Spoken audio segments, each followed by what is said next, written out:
Go ahead and start the actual recording here. Okay, hello everyone, and welcome to the Thanksgiving Day stream of Handmade Hero. I am feeling a little bit better today, I'm pleased to report. I'm hoping that I am actually starting to recover from my illness. Not entirely yet, that's true, but we're getting a little better. So I'm hoping that maybe pretty soon here I will actually be able to stream to you completely illness-free, maybe next week, who knows. Anyway, we are going to be doing our finishing up our sound programming today, just taking a look at the sound output code that we made and basically trying to go in there and inspect it and make sure that we don't have bugs in there. So the sound output code is kind of finicky. Direct sound's a bit finicky, the way that you actually have to use it, and so we want to kind of go through that and just shore it up, make sure that everything is working properly. And then after that, if we get done with that, we'll be looking at timers. So if you're following along today and you've pre-ordered the source, pre-ordered the game and want to follow along with the source code, you're going to want to go and get the 007 zip. That is yesterday's source code, and you can follow along with us on the stream by using that source code here on day 8.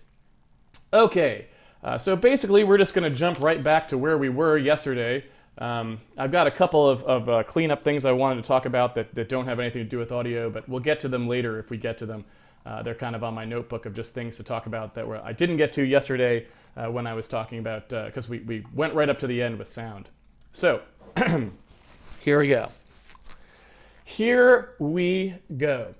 Basically, yesterday what we did is we learned how to basically lock our direct sound buffer, which basically asks direct sound to allow us to write into it, to update the contents of the sound that's being outputted by the sound card.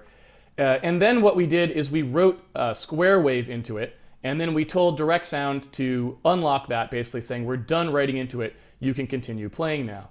Now the other thing we did right at the end of the stream in the Q&A, people were asking why there was a pause. We waited until we had actually filled the buffer once in order to play the sound. So that's why this thing down here was true, because before we were starting it, before we had actually filled it at all, which causes a delay and so on.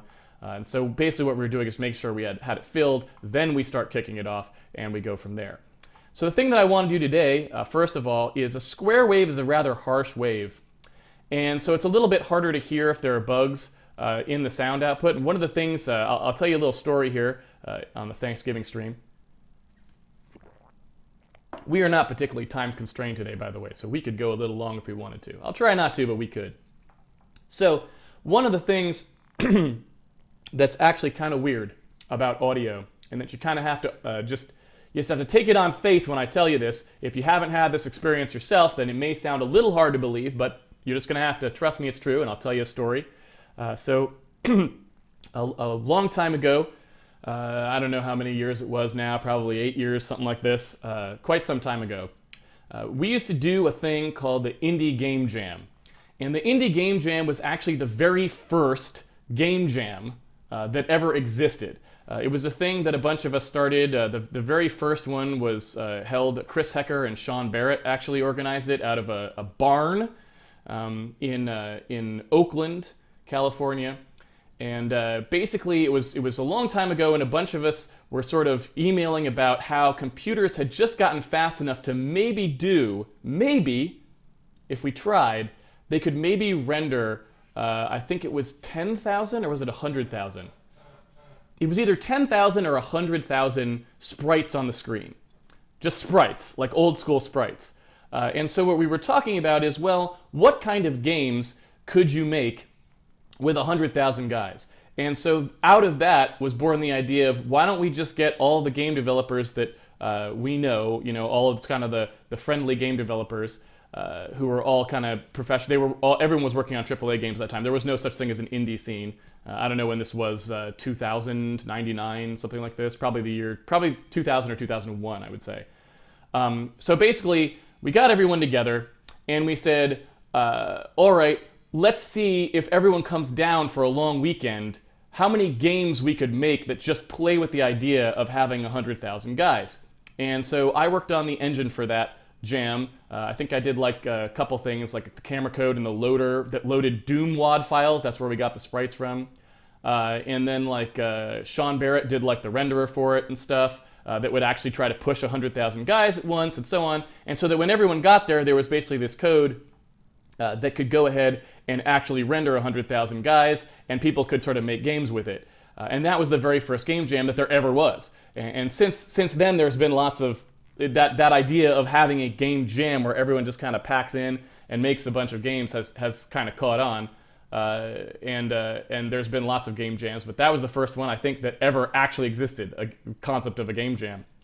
But anyway, a couple of years down the road, we had done multiple of these game jams, and we got to a particular one, in fact, the last one that was ever held, I believe it was the last one, I think it's the last one that was ever held, was an audio game jam. And the idea was games that use audio to basically to capture the gameplay. So the gameplay was going to be audio oriented. And the guy who was doing the engine for that one, because again, the pattern for the game jams following that first one was always we built an engine beforehand, so that's not part of the jam, so that everyone when they show up already has a code base and they're just writing the game piece on top of that, basically. So so people would volunteer to kind of work on the engine and that sort of stuff. So basically what happened is the person who was going to write the engine for that one was actually Ottman Binstock, who you may know now. He's like the chief architect at Oculus Rift. He used to work for Valve, and then he left to go do Oculus stuff at Oculus to do the 3D headsets. Anyway, he was writing the sound engine, and he was living in Japan at the time. And I had never been to Japan, and I had always wanted to go. So I went out to visit him shortly before the Indie Game Jam was supposed to be held. And so he was showing me at a cafe in Japan. I don't know what's going on because I can't really speak Japanese and all this stuff. I think it's awesome. I love Japan. It was like probably one of my favorite trips, if not my favorite trip of all time, going to Japan. So we're there. We're in a cafe in Japan, and basically we sit down. And of course, since we're in a cafe, the only way to listen to sound is on the headphones, right? That are plugged into Ottman's laptop, and he was just like showing me the engine. He's like, here's the stuff I built for the audio engine, got this, got that. And he has some pair of headphones that are like the standard $30 headphones, just random headphones that you might buy or that come with an iPod or something like that, an iPhone. And I've got, actually, quite some time before, I had actually spent quite a bit of money. I had bought some professional-grade headphones. When I was working on sound quite some time ago, I had actually asked some friends. I think it might have been John Blow who first recommended them to me. He basically said, they're called Etymotics. They're a headphone company. They make these, headphones or whatever. They're really, really good, but they're expensive. So I had bought some, and I had them. And they are really great. They're amazing headphones. I've had the same pair for like a decade now. And so he's like showing this to me, and he's like, okay, listen to this. And I plug my headphones into his, laptop jack. And I listen to it, and I go, Ottman, you've got a bug. Like you're not quite aligned right on the buffer or something. You've got a bug. I can hear it. I can hear there's a little click there. And he plugs his in because he's got his headphones, and we unplug mine and he plugs his. He's like, I don't know what you're talking about. This sounds right. So I'm like, okay, here you go. And I give him my headphones. He puts them in. He puts the thing into the jack. He listens for a couple seconds and goes, I got to get a better set of headphones. The moral of this story is you would be surprised at exactly how much variance there is in the sound that comes out of both speakers and headphones when you plug them in. There are different kinds of effects that happen to the sound on the way out. When you plug in crappy headphones, crappy speakers, or even good speakers that are going through a system designed to make sound better or smoother or warmer or whatever you want to call it, there's a bunch of essentially filtering, there's a bunch of mutation to the sound that happens. And that mutation, while it may make the sound better, or it may make the sound worse, who knows, obscures the truth of what is actually getting put out of the line, put out the line by the computer. So if you have very subtle bugs that result in very subtle artifacts in the sound, it's entirely possible that your sound setup may not even allow you to hear them. That is how finicky this sort of stuff is. Small errors in how you fill the sound buffer, small gaps, small differences can produce frequencies that you can actually hear on, and artifacts you can actually hear on very, very good frequency response audio output, like headphones, speakers, whatever, but that you actually can't hear on lower quality or smoothing stuff that sort of munges with the sound. And so one thing that's definitely true is that if you really, really want to know if you've got a sound bug, beyond being able to inspect the code and try to verify things as much as you can, but if you really want to debug sound code, strangely enough, you kind of got to invest in a pair of headphones that have really, really good, accurate frequency response, that really accurately reproduce sound, because you may miss the bugs entirely. Anyway, Ottman did fix the bug, so it was gone by the time of the jam, but only because of the Etymotic headphones, so you got to give them props for putting out a good product, I guess. Anyway, that's a little story for you at the beginning of this stream.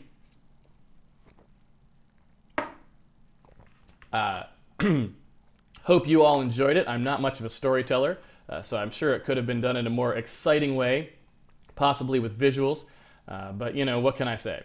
All right, so I'm going to go ahead and open up Emacs here, just so we have our source code at hand in the editor as well.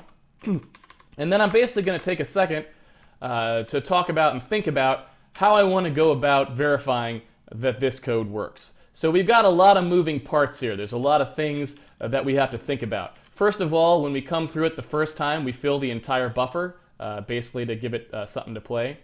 And then we're going to go ahead and kick that off. So that means as soon as we fill the buffer the first time through this, then we kick off the playing here. It starts playing the sound, which means that play cursor, the thing that we're chasing essentially, is going to start moving through the buffer. It's going to start moving through the buffer, and direct sound is going to be playing what's in that buffer as the play cursor moves. And basically our job then, because we filled the entire buffer, so basically our right position is back to 0, our job is basically to go look at where that play cursor went to and then go ahead and fill up to there. Now there's some complexities in how we do this, obviously, and there's some things that I want to point out that maybe aren't quite right. I'll give you an example of something that we're doing here that may be wrong.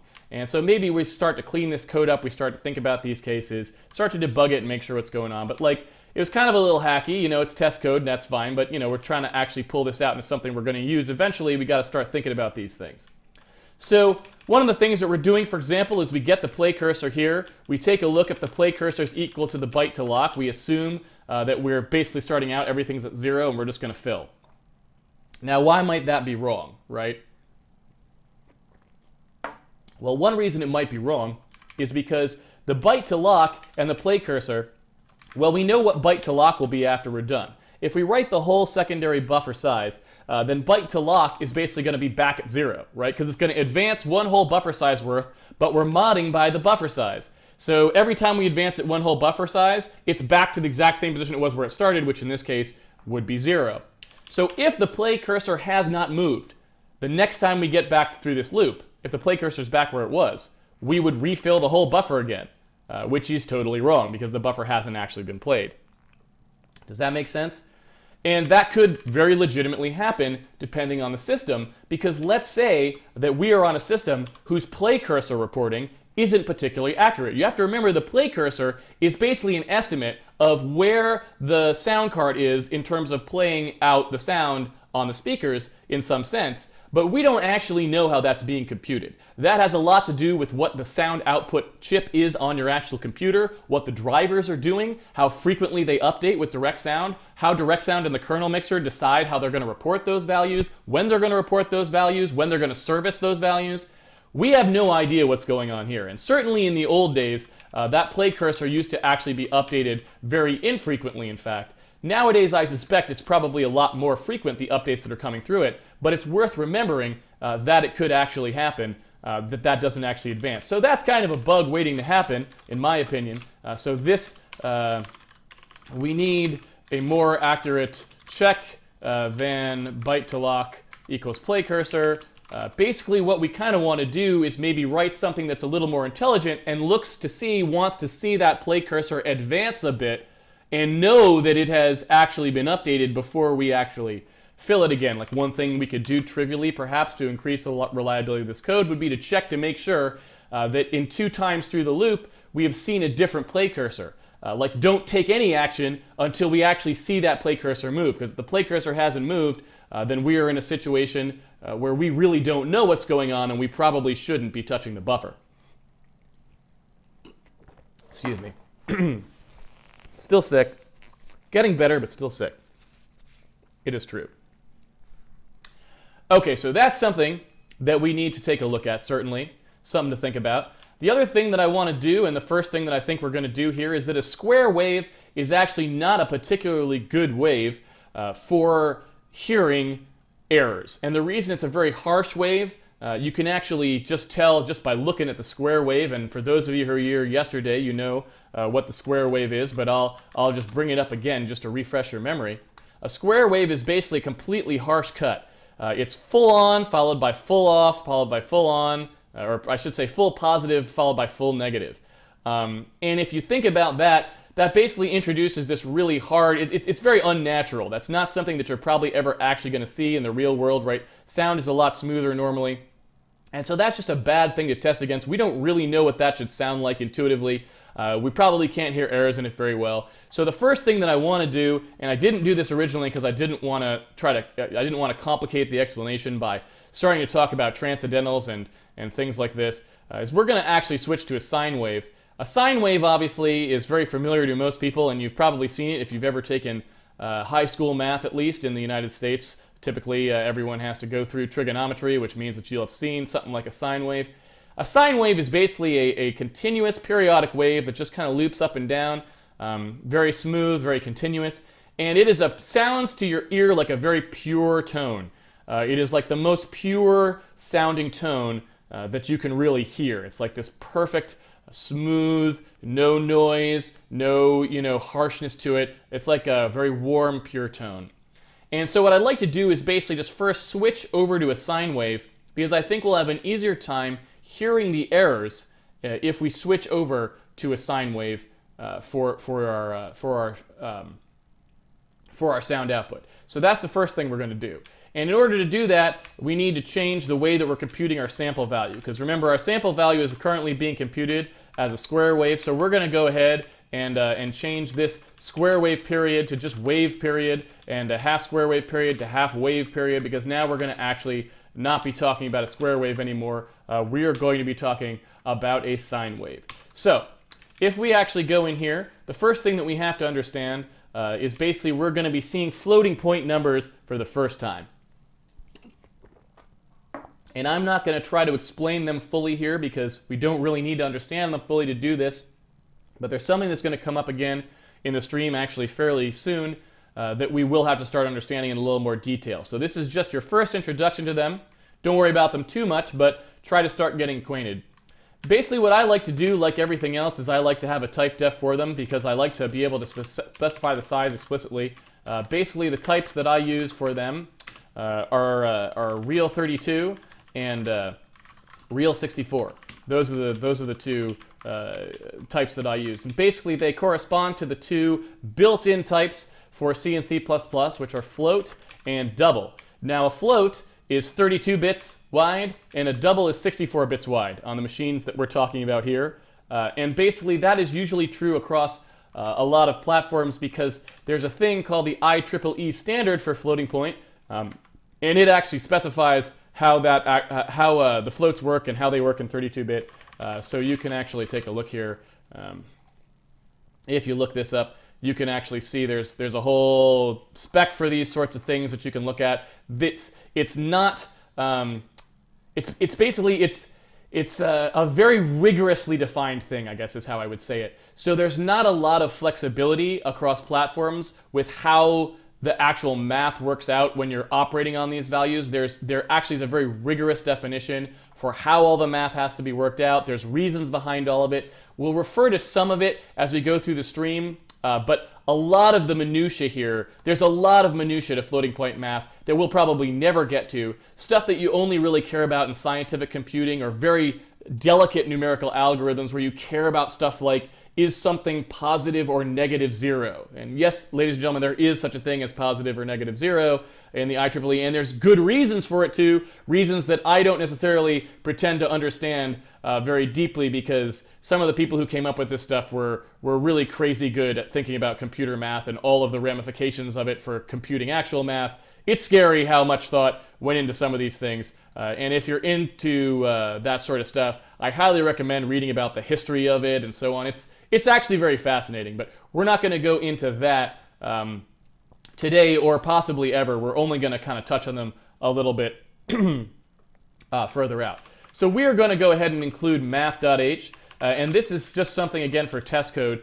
In the actual code that we actually write, we are probably going to take the time to not use the C runtime library for floating point operations that we're about to use the C runtime library for here. They're built in. Basically, if you want to call sine, if you want to call cosine, if you want to call tangent or anti-tangent, these sorts of things, they are actually built into the C runtime library, and sometimes they are built into the CPU. But some of them aren't built into the CPU, and one of the things that I kept harping on the stream over and over is that we're not going to use any libraries. And so even though some of these may be built in, some of them may not be built in, etc., what I want to do sort of in the stream proper after we get out of the platform layer is I want to actually show you how to implement some of these things yourself directly. So for at the moment, because we're focusing on sound, we're going to go ahead and allow ourselves to use that sine function for testing purposes, but when we actually go to implement the actual game, when we want to sine and a cosine, I'm going to show you a little bit more about how those things are computed and the things that we should actually be aware of to implement them ourselves. I think it'd be a good idea. I realize it's a little bit overkill. A lot of people watching the stream are probably like, that's ridiculous, but you know, like I said, we're trying to use no libraries, so we'll probably actually not use any libraries. But for test code, you're allowed to call anything you want if you want to. Test code is just basically about testing stuff as efficiently as possible. And so if you've got it, you can use it. That is totally fine. Much like here in the platform layer, we use all sorts of things like output debug string. When you're on a particular platform, always feel free to use whatever that platform gives you to get your test code up and running and that sort of stuff. That is always totally fine, obviously, as well. And in general, like I've said, sorry to harp on this, but using libraries and stuff is fine too. Some people have been getting the impression that I say don't ever use libraries or anything like that. That's not true. The only reason we're not using any libraries on this stream is just because I want to show you how everything's done, not because I think there's anything wrong with libraries. There are a couple libraries that I even like and I use. Sean Barrett's libraries, the STB libraries, I've used in code many times and I love them. So yeah, there's nothing wrong with libraries. It's just we're going to be trying to make sure that we really don't rely on any in our actual game code, because I just want to show you how to build your own stuff. Okay. So we want to compute a sample value that's going to be a sine wave. So basically how this actually works is we're going to have one of our floating point values here that's going to be the sine value that comes back, right? We're going to have a sine value that's in floating point. The reason that we're going to do that is because all of these advanced math functions, the transcendental sine, cosine, tangent, those sorts of things, they do not operate on integers by default. Because all of these things, the mathematical definition for them is stuff like, sine returns a value between -1 and 1. That is just the mathematical definition typically of how sine works. You pass in an angle, right? If you remember your trigonometry, you pass in an angle. The angle is usually in radians, but you could also think of the angle as being in degrees and then convert to radians. Computers work in radians, but sometimes math classes teach things in degrees. So 6 of one, half dozen of the other, you can always convert between them. But point being, you pass in an angle in radians, and you get back from that a value between -1 and 1. So obviously an integer would not be a very useful thing to return this in, because it only has -1, 0, and 1 as values, and you need all the values in between. You need all those fractional values. Now, one thing they could have done is decided to multiply it out so that it actually returned like -4 billion to +4 billion, or sorry, -2 billion to +2 billion as the values, and then, blah, blah, blah. But because if you're using sine and cosine, you're almost always dealing with very mathy code, and mathy code is almost always written in floating point. all of the math functions natively work in floating point as well. And we are mostly going to be doing our math in floating point too, because modern processors have a lot of horsepower designed to facilitate floating point math, and we want to take advantage of that. It used to be, in the old days, in fact, when I was growing up, my favorite computer to program on. Again, this is a very meandering stream today. That's by design. I apologize for boring people with my stories, but I'm going to tell them anyway. Sometimes it's the coffee. I had some coffee this morning. Makes me very loquacious. It's true. I think coffee has a similar effect to alcohol, perhaps, where you start to think your stories are really interesting, even though they're no more interesting than before you drank the coffee. But here's the thing. I used to have an Amiga computer. I've said this on the stream before, and I loved programming on that thing. But one of the interesting things about computers at that time, especially home computers at that time, they oftentimes didn't have any floating point operations in the actual hardware. The 68,000 CPU, which is what powered the original Amigas, Amiga 500, Amiga 2000, Amiga 1000, those did not have what's called a floating point unit, an FPU. They did not have one in there, and so they actually could not natively compute anything in floating point. All of their computations were done with integer, and if you wanted floating point operations, that meant it had to be implemented essentially using integer arithmetic that simulated the floating point math, which is obviously very expensive, much more expensive, because you're doing a lot of operations to simulate essentially one operation. You want to do a floating point multiply, and you got to do a bunch of integer work to make that happen. You're basically doing what the CPU would be doing internally. So in the old days, people used what was called fixed point. And what fixed point is it's basically a way of dividing up your integer into pieces. And you know what? Because it sort of worked, and I'm not going to use the word so well, because so well would be kind of overstating the case, but because it worked at all, let's just use that phrase, because it worked at all for our audio the other day when I was drawing out to you what we were doing, I'm going to go ahead and go over here to the diagram and just kind of draw out for you what I mean so that it's a little clearer. So if you imagine, basically we've got, I like drawing these little hash marks with either side. As you know, everything can be that. This was a sound buffer yesterday. Today this is going to be a 32-bit integer, right? So basically what happens in a 32-bit integer, right, and you know, you usually look at them, this is going to be the 31st bit up here, and this is going to be the 0th bit down here, right? That's where we're at. And we've got, we can basically chunk this up into even parts that are 8 bits each. This is byte 0, right? This is byte 1, byte 2, and byte 3, right? That's what we've got, basically. These are bytes here, each one's 8 bits. So if you take a look at this 32-bit integer, there's a number of ways that we could imagine that it was divided, right? What we've been doing so far is we've either been assuming that it's unsigned, which means that all of the bits just act together to give you one value. So there's the 0 bit, there's the 1 bit, there's the bit that if it is set, it equals 1, then the one that's equal 2, then 4, then 8, then 16, 32, 64, 128, 56, 512, etc., right? And you add all those up together, and that's your number. So if you have the bottom 3-bit set, you know that your actual value is the 1 plus the 2 plus the 4, right? We went over this in the intro to C-Stream. Hopefully everyone's familiar with the binary encoding there. That's how we've been doing it.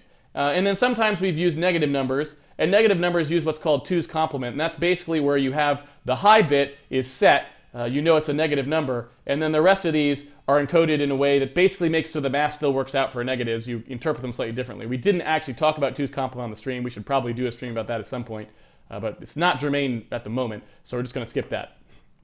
Point being, that's all we've done, though, so far. Now, there's other things we could have done with our 32-bit integer. Let's say that we actually wanted to store some fractional precision here. Let's say that we wanted to do something like have a number, so we have a number, right, like we would in math, with a decimal point, and then a fractional part that comes after it, right? Well, one thing that we could do, if we wanted to do that, is we could imagine that we just separated up our bits into this part, right, and this part. So we could say, we could just arbitrarily say, okay, let's say the bottom 8 bits are the fraction, right? And then the top 24 bits are the number, right? So this is a number up here, this 24-bit number, which means it can be up to like 16 million, right? So we have 0 to 16 million in the top part. And then down here, we have 0 to 256. And so we just assume that we have, oh, well, 255, I should say, right?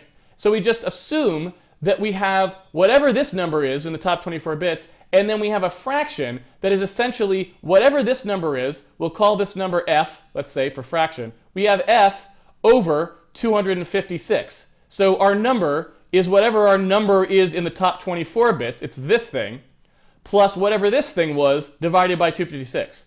You see how we could encode it that way. And you can see how that'd be pretty easy to extract as well. If we wanted to just know what the top number is, we could just shift this down by 8, right? So the whole number, we'll call the entire number w, let's say.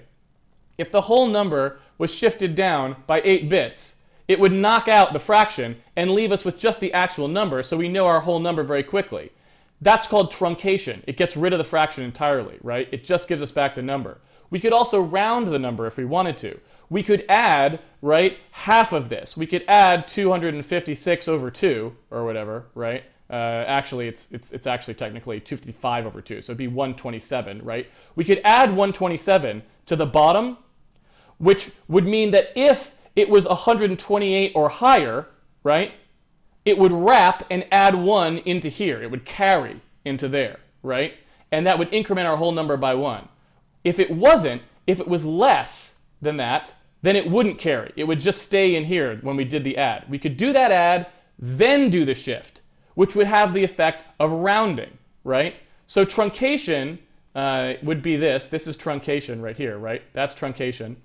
And rounding is just w plus the fraction total over 2, then we shift it down by 8, right? Hopefully, this is not a complete explanation either. Hopefully that kind of makes some sense, right? Do you see how that could kind of work? And then we're basically doing a bunch of math on numbers that are encoded this way. There's some other stuff you have to do with multiplication. You have to worry about the shifting because you've got an extra decimal place and all this sort of stuff. I won't really cover that. But basically, this is called fixed point, right? Oops, fixed point. Fixed point math. And this was something that people did back in the day in order to avoid doing really expensive floating point math when they didn't have a floating point coprocessor. That is fixed point. That's how that works. It's called fixed point because you have set an arbitrary fixed place where the decimal occurs in your number. That is how it works. You can never have more than 256 levels of your fraction, no matter what the number is, and you can never have any more than 6 million here because you only had 24 bits. So wherever you pick, you could change that decision by moving this around, but whatever the line is that you pick to write your math at, you basically are fixing the amount of fraction versus the size of the number that you can have. Does that make sense? So what floating point is floating point is a more powerful representation that basically allows you more flexibility at the cost of having the precision of your operations vary depending on the values involved. And basically what it is it's a different way of dividing up those bits. So floating point works completely differently. It's actually completely different conceptually than fixed point, really. How it works is it's divided up in a way that looks sort of like this. We have a thing called the mantissa, which goes down here, and this is basically a number that tells us only a fraction of 1. So it's basically a number between 0 and 1. That is how that works essentially in here. I shouldn't say it. I'm not sure how to explain this well. It's not really a number between 0 and 1. It's basically a value. Here's how. You know what? Here's how I'll say it. This is much clearer to what it actually is. If you imagine a number that's like 1 point something, and there's a decimal out here, right? So we basically have 1.2, 3, 5, 9, 4, 7, 8, 6, whatever, right? Some fraction out here.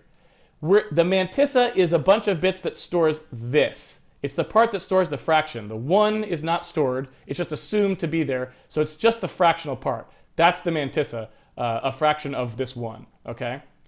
So the mantissa is here, and then we have the exponent up here. This is an exponent. So basically this is, if you know like an exponent, if you have something like x to the 4th power, that is an exponent, right? It's something that raises something to the power of. So we have the exponent, and then we have the sign bit. The sign bit is either 0 or 1, depending if the thing is negative or positive, right? That's all that means. The exponent is a power of 2 that says how big this number is. So essentially, whatever this exponent is here, whatever this value is, it's basically saying if this is n, it's 2 to the n. That's what it is, right? And then this is the actual fractional value. What this allows you to do is it basically allows you to separate the degree of precision you have in specifying the number, which is always going to be however big the mantissa is, from the scale of the value, which is specified here in the exponent. So this tells you the magnitude of the number expressed as a power of 2. And this tells you the actual value of the number, which will become bigger or smaller depending on what this is. So if this is high, right? If the exponent is high, then basically the mantissa encodes a much lower amount of precision for the value, right? Because whatever the fraction is, however much precision the fraction has in here, you're basically moving it up to a place in the number based on this n, right? So let's say this n is like 50 or something like that. Then you're taking 2 to the 50th, right? That's a very high number, and you're multiplying this other value by that. So even if it had a lot of fractional bits, even though that fraction is very specific, it's moving up into the whole number part because of this giant multiplication. On the other hand, right, if this number is negative, right, because this exponent can be negative as well, right? If this number is negative, then you're moving it down. Because again, 2 to like the negative n, right, 2 to a negative number is basically creating the opposite. It's making fractional values. It's making, it's dividing out, because that's the way exponents work. Again, this is just, I'm assuming you basically know exponents here. So what you're doing with that exponent is you're sort of sliding this decimal point around. So what ends up happening with the floating point representation is you basically have a situation where you've got 1 point, 2, 3, 5, 9, 8, 4, 7, whatever. You've got some fractional value here, and you're taking the point with that exponent. This is specified in the mantissa, right? So this is just represented in the mantissa. You're taking this point and you're sliding it by that exponent, however many places the exponent is. So if the exponent is negative, right, you're sliding it this way. You're making it more of a fraction. You're making it 0.00000001 or something, right? If the exponent is negative, this is a negative exponent. And if the exponent is positive, you're sliding it this way, right? So you're making it bigger. You're making it 1 million something blah, blah, blah, right, or whatever. And that's why it's called floating point, is because the decimal point essentially floats. It's no longer fixed. It's not fixed point anymore. It's floating point. And what that means is when you do math with floating point, you're basically always guaranteed the same amount of relative precision no matter what your values are, right? You're always essentially getting the same amount of significant figures, if you will, right? If you ever saw that term.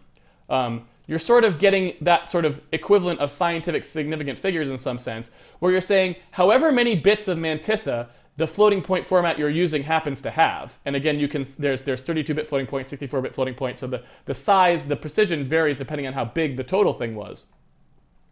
Basically, you're getting a certain amount of significant figures, which depends on the mantissa size, a certain degree of scale possibilities, depending on how many bits are in the exponent, right? And then you can do math at any scale allowed by that exponent will have the same number of relative significant figures. So if it's a very high number, right? Let's say, it's some, again, we have 2, 3, 5, 9, 8, 4, 7, whatever, and this is some really big number, right? It's some number that's huge like this. We're still getting the same number of significant figures, essentially, right, here, as we would if we encoded that in a different way that was very, very small, right? If we used a different exponent for it, right? Here's the same number, but we've slid it down quite a bit, right? We have the exact same number of significant figures no matter what the scale is. We're never getting any more than that.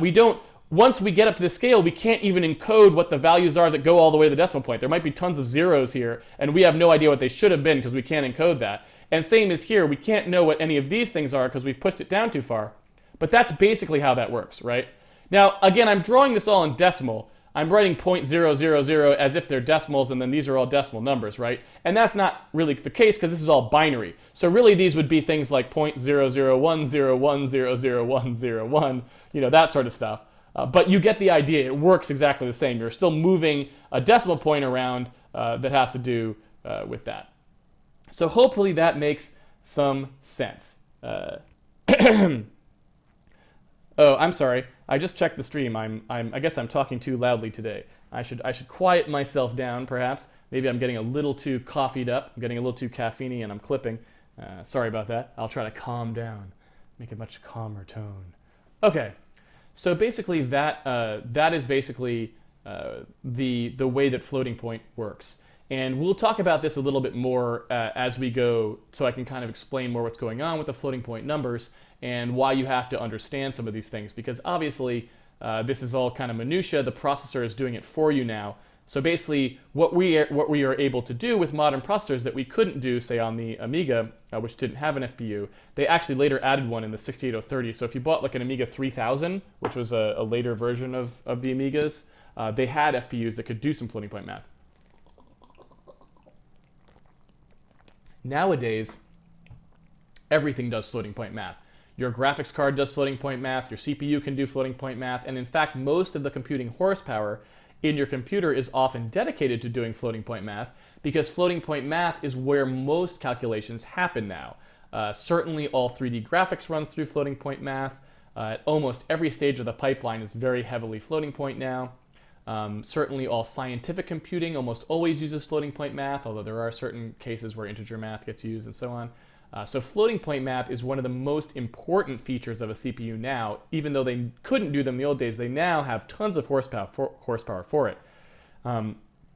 So again, even though we're taking a very handmade approach to this, fixed point, even in that case, is a very bad idea, because really what you want to be doing now, if you're trying to be efficient and trying to be down to the CPU level, is you want to be using floating point, because that is where the horsepower exists at almost every level of computing now, is that floating point. We're going to encounter some problems on the Raspberry Pi, I think, because I know there's some delicacies with floating point there. So that'll be a bit of a battle, certainly. But for the most part, in any modern thing that you would ship a game on, there is a ton of floating point horsepower. Even mobile devices have a ton of floating point horsepower. All right, we're gonna end that there, close our MS Paint session, and we are gonna go back to creating our sine wave. Now, a sine wave is obviously very simple. I showed you what it looked like. All we need to do to get our sine value is we just have to call sine, and we have to call it with where we were in the period of the sine function, basically. Now, there's two versions of sine. I can show you what they are. There's sine and sine f. I'm hoping if I do sine f, it'll come up with both of them. Yeah, here we go. Here's in the MSDN documentation. So you can see here's the sine functions, right? There's basically a sine f, which takes a float and returns a float. Those are 32. That's a 32-bit sine. And then there's a double sine, which is a 64-bit version of the same thing. There's 64-bit floating point when you want more precision, and there's 32-bit when you don't need as much. We will probably never really use 64-bit precision for most stuff in the game, but it's worth noting that it's there. It's slower, always, pretty much. It's very rare that you can do 64-bit floating point math as fast as you can do 32-bit floating point math. Usually that's true these days because basically of SIMD. We won't get into that too much, but basically you tend to be able to do twice as many floating point operations as you can double operations because of the way that the processors work nowadays. So it's usually best not to go double unless you really know you need that extra precision. And in this case, we definitely don't, and for most of the game, we aren't going to need it, so you probably want to stay away from that. So we're going to call sine f, and we basically need to know where we are. We basically are in some position in the sine wave, which typically in math is called t. Usually t is the value that's kind of the running time value for your sine. So we need to compute whatever that is. But once we get our sine value back, remember our sine value is going to be a number between -1 and 1. But we actually want a value that goes between tone volume and negative tone volume.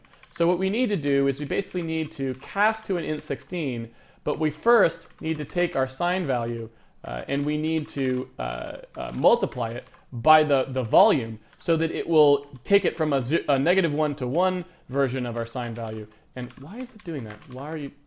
My keyboard is overzealous today. I don't know why. That's very interesting. Is that, there we go, it's a little bit better. Okay, so basically what we're trying to do is basically just scale our sine wave from -1 to 1 up to the tone volume so that it can be mapped into the 16-bit space properly, if that makes sense. Okay, so basically what we want to do here is we want to say, okay, we're going to do that. We're going to let that go ahead and put that back into our sample value. We don't care about rounding at this point, so we're going to ignore, we're not even going to talk about that at the moment. And basically, we don't need this anymore, which is our square wave generator. And we'll go ahead and copy this down here after we're done. We need to collapse these two loops eventually, as our to-do says. So basically, in our T, we know that we already have a running sample index, which just keeps going up and up and up. So that is essentially our T value. But if we were to use that as the T value, the period of sine, right, I believe is pi, right? Let's take a look here. So sine, if you take a look at the actual scale of this thing, you can see that the period, well, the half period is pi, right? So 1 cycle is pi, and 2 cycles is 2 pi. So our half period, I guess we don't have to care anymore about a half period. We can literally just go with our period now. Since our period is going to be 2 pi, right? Basically what we want to do is say, as this thing goes up to whatever the actual period was going to be, which we computed, right? Here's our wave period. Whatever our, and we don't actually need this value anymore. The half wave period just doesn't need to be used. So whatever our wave period is, basically we have to say the the running sample index divided by the wave period, right, is going to map that into a number from 0 to 1. You know, as we go through the wave, it'll be 0, 1, 2, 3, 4, just like we did before, the divide that tells us where we are in the period. But what we want to do here is we want to actually convert these to floating point first, so that now we actually have smooth values that run from 0 to 1 fractional as we go through. I may have to diagram this out for you. I realize this is a little complicated and we haven't done stuff like this before. So I'm going to actually, I'm going to do a to-do, draw this out for people so they can see it. And then we need to multiply by the period we actually wanted, which was 2 pi. Now, we don't actually have a value for pi yet, so the other thing we need to do is actually do a pound define for pi. So here is our pi 32. That's going to be some real 32 value. And basically what we need to do is get the digits of pi and put them in there. Now, I don't know exactly how many digits we need for a floating point pi. I'm going to go ahead and see if that's enough. Let's see here. Why do I always reverse the order of things? Yeah, it doesn't matter, compiler always catches it, so it's good. So basically what we're doing here is we're just transforming the period of running sample index into the period of sine. We're calling sine, we're multiplying it by the tone volume, and that's our sample value. Should be pretty straightforward. I don't think there'll be too much confusion there. But again, finicky code. I make a lot of stupid errors when I write code like this, even when I'm not streaming. So we may have to do a little bit of debugging here. Everyone brace your ears. It is time to listen to our sound, which could be totally messed up. Let's see what it sounds like. Why am I not hearing anything? What did I do? Did I do something? Oh, yes. We forgot to actually increment our value. I should just leave that down there as we play with this. There we go. Let's see. There we go. So I can hear immediately a scratchiness in that, right? And that means, I mean, obviously we could have messed up our sine value, certainly, but assuming that that is actually, assuming that that scratchiness is actually in there without the fact that we've messed up the sine value, that is sort of revealing the fact that there is clearly a bug in our wave output, which is what I wanted to do, because I was pretty sure there was, but you know, I wanted to actually make sure that we knew that first. So now we can actually go about starting to debug this. The first thing to do is to verify that our sine wave makes some sense. Okay.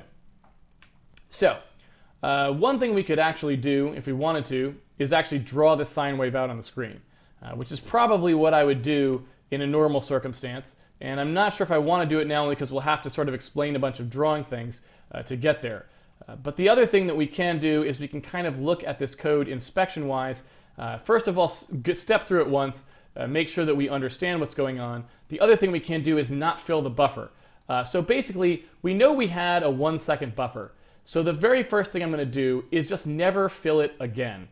So basically what I'm going to do here is this sound is playing, this thing that says if not sound is playing.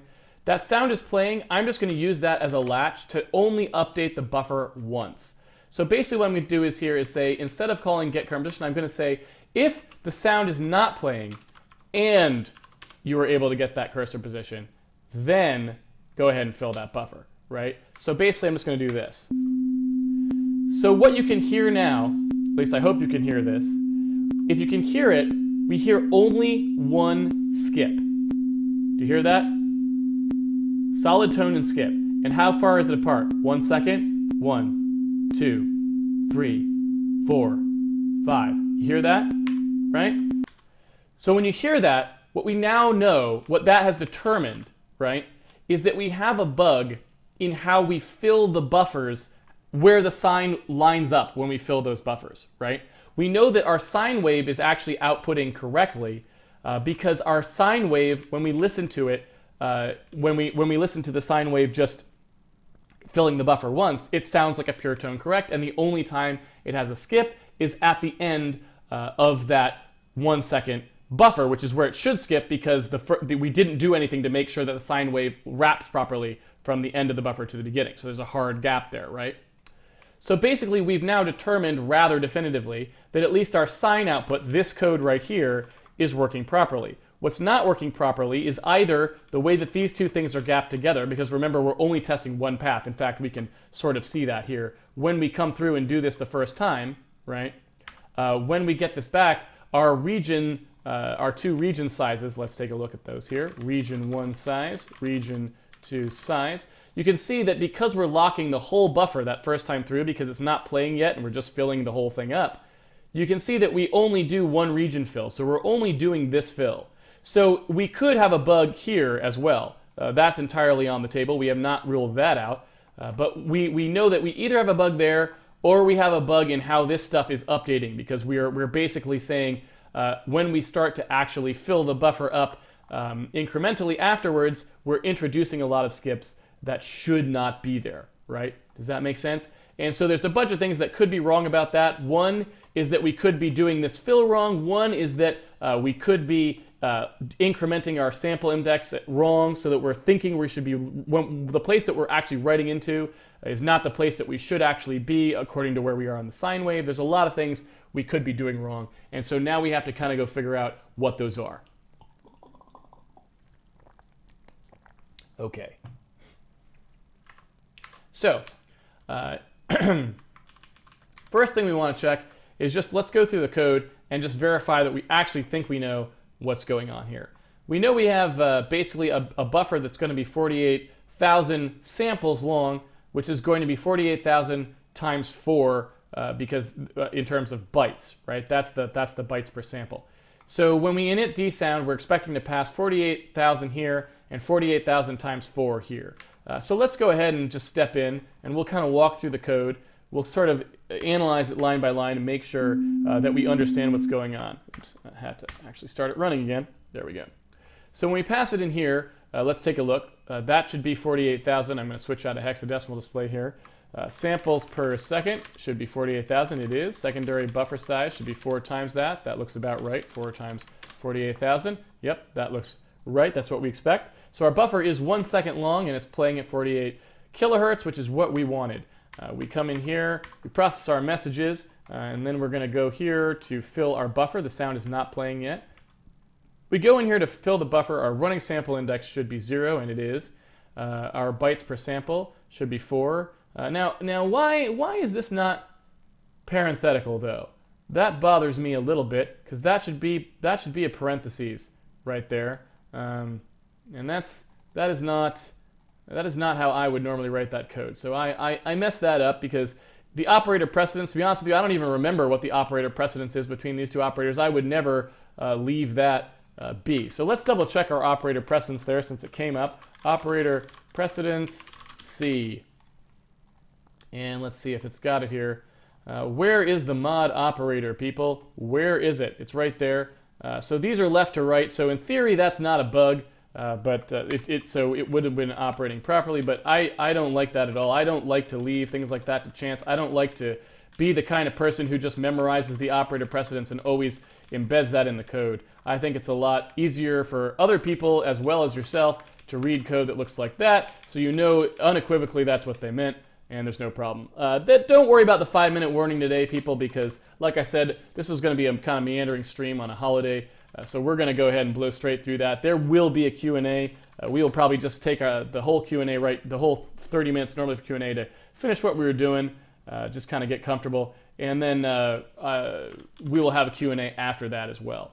All right. So basically, we've got the bytes to lock here.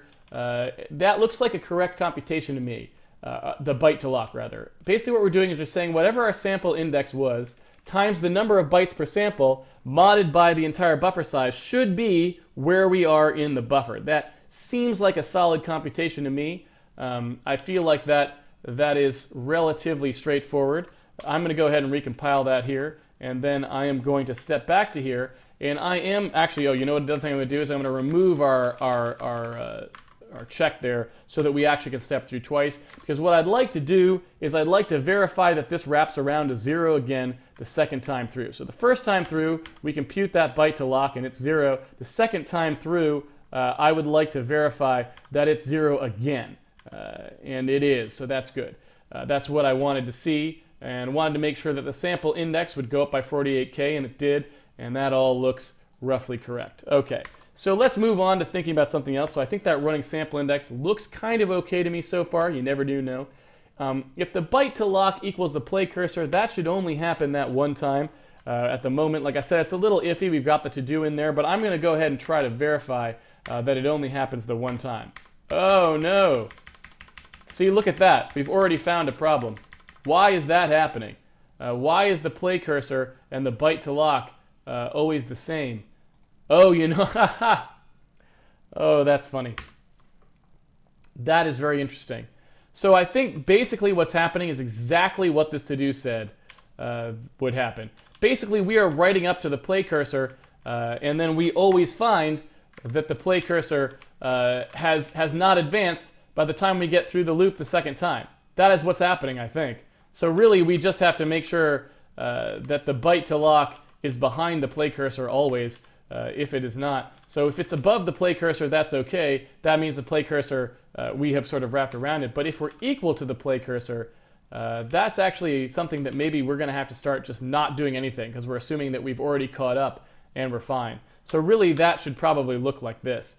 So we're going to do a little bit of a hack here. If sound is playing, if sound is not playing, we're going to do that. And I'm just going to double check what that sounds like real quick. Let's see here.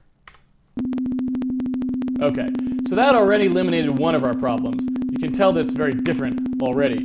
We still got problems, but that was definitely wrong. So all right, so let's think about this for a second. So what we should probably do is start pulling this out into a little bit less hacky, a little bit more correct code, so that we can do stuff like fill our buffer, control how we're filling our buffer a little more explicitly, so we can call it in here. So let's go ahead. I'm just going to pull this out here. I'm going to make a little struct called struct min32 sound output, and I'm just going to wrap these values up in there. I'm going to pull them out of there so that we can have a little more granular control over what's going on. So all of these sound values that we had, they're all going to come out into here, right? And I'm going to actually have those defaults set outside. So here we go in some code. We got to set up our stuff here. So if we make a Win32 sound output, this is our sound output struct. We can go ahead and then set all the values to what we were setting them to, like this. There we go. Set the wave period, set the bytes per sample, set the buffer size. There we go. And these guys now have to be based on this. There we go. So we're going to set all that stuff up. So that's good. And then we are going to go ahead and make this initialization code happen down there. So let's get rid of these because you can't actually do those. You can, funnily enough, you could actually leave those in, I think, now. I think they added, the C++ 11 standard added some abilities to specify default values like that. You could have actually left that in there technically. So we're going to go ahead and move that down into here. So basically, we're going to create one of these, and we're going to fill it out like that. So that's good. We are going to now call Win32 init dsound with those values. So now we'll initialize them straight out of the sound output, and that's fine. And then what we'll do is we're going to make our buffer fill stuff. We're going to actually make that buffer fill stuff be something that we can call separately, and we can give it a little bit more of guidance about what we actually want to do. So this buffer fill stuff right here, basically this part right here, we are going to pull out into something that can kind of be called in different ways at different times, so that we can be a little more explicit about it and see what's going on. So let's see, Win32 fill sound buffer, like this.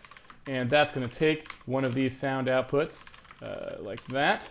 There we go. And then it will take the two parameters that were passed here before, the byte to lock and the bytes to write. It'll basically pass those in here, right? See that? So we're basically just extracting that code out. Again, like I said, I'm a big fan of just pulling things out when you need them. Instead of trying to design stuff up front, you just see what the patterns are that emerge, and then you pull out. It's a good way to keep yourself in a good state, so that the code's always actually doing something useful and you're not wasting a lot of time with abstractions that don't actually do anything for you. So that's the way I like to do it. Always pull out, start with the code, pull it out. All right, so basically what we've got here is we've got a function now that'll do this fill for us, and we just need to basically reference the sound output for all the parameters that we used to use. So bytes per sample was one. We've got running sample index, that's one. We've got our wave period, that's one. Got our tone volume. That looks like about it. We've got that. We've got this.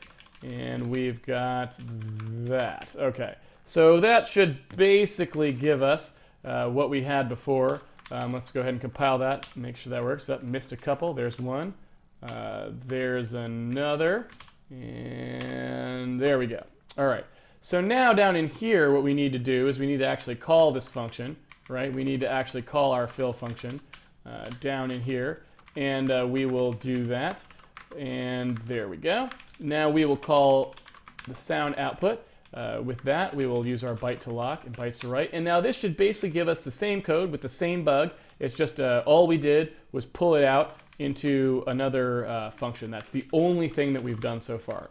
So there's our sound output. Let's take a compile here and just fix our compile errors. Sound output. Oops. Sound output. There we go. That and that. So let's go ahead and just get that indented properly. And last but not least, there we go. So this should give us the same exact thing we had before. Same bug, same everything. Yes. And that is exactly what we get. So that's fine. All right. So now what we can do is we can make this stuff a little bit cleaner. What we can do is we can say, all right, the first time through after we init, let's go ahead and do a little bit of a fill. So let's go down here and say, all right, we've got our Win32 fill sound buffer. Let's go ahead and fill the sound buffer at startup. And then we can also do our play at startup as well. So we can kick the sound buffer off right here. That gets rid of that sound is playing variable. That's gone. And we could just basically kick it off right here. So what we're going to do is we're going to fill our sound buffer. Excuse me. We're going to fill our sound buffer, and we're basically going to pass it the first byte, and we're going to pass it, I guess we'll just do, for the bytes to write, we'll do the entire secondary buffer size. So that'll fill the buffer like we said before. Now what should happen here, again, is we should basically get exactly the thing that we got before. Let's go ahead and do this. We should get the same exact bug that we got before. Ho-ho! Now we are back to a pure tone, ladies and gentlemen. In fact, a perfectly pure tone. So basically that check there was bogus. Why was that the case? That's very interesting. Let's take a look. Oh, even better. That was just an uninitialized variable. That's all that was. That was our entirety of our bug. We forgot to do that. That was it. No other problem. That was the entirety of our sound output problem. Awesome. So basically the only problem is when we went ahead, we had our problem of not catching up to the play cursor, so we had to fix that. But when I did our test for that, we failed to actually initialize to 0. Again, one of the reasons to start pulling code out and start making things cleaner.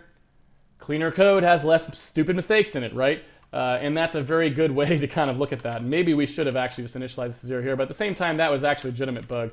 One of the things that's interesting about that is I think maybe this might be a case where we want to start turning up our warning level as well. We should probably look at that. I'm going to write that down as maybe something to talk about next stream.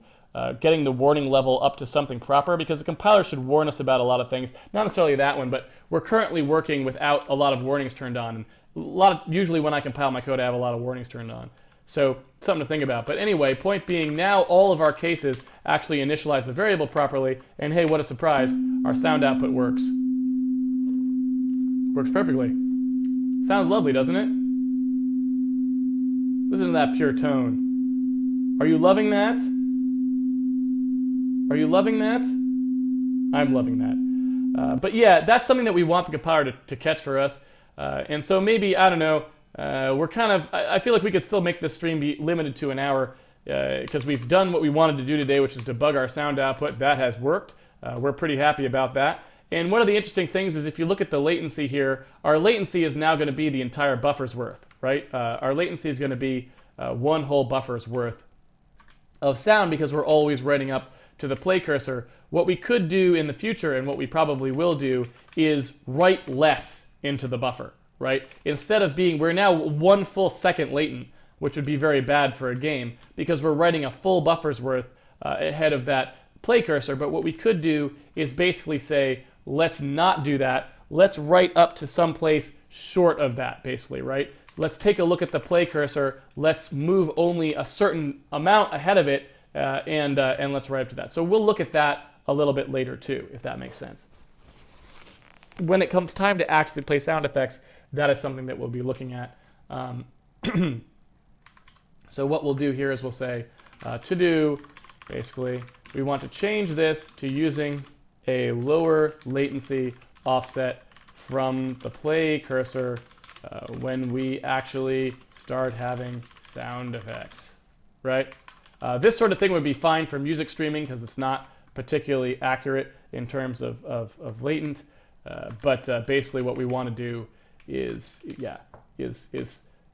change that before we get to sound effects. So I think we have actually accomplished what we wanted to do for the day. Even though it was a meandering stream, we actually did exactly what we wanted, so that's pretty exciting. The only thing I do want to note is to do implement Sine ourselves, because that would be nice. If you notice, if we go ahead and remove math.h here, you will notice we get an undefined identifier error because there is no Sine f actually implemented. So what I'd like to do is eventually implement that ourselves. We can look to, if we go in here to the Sine code, where is it? Let's see here, fill buffer. If we go in here and take a look at what it does, we can step into the assembly language and actually take a look at what that's going to do. So if you take a look here, it literally does call a function called sinef, right? I don't know if you can see that there. Let's take a look here. I'll be a little bit more explicit. We just called that one. Let's go back around the loop. Where's our jump? Jump, people, jump. There it is.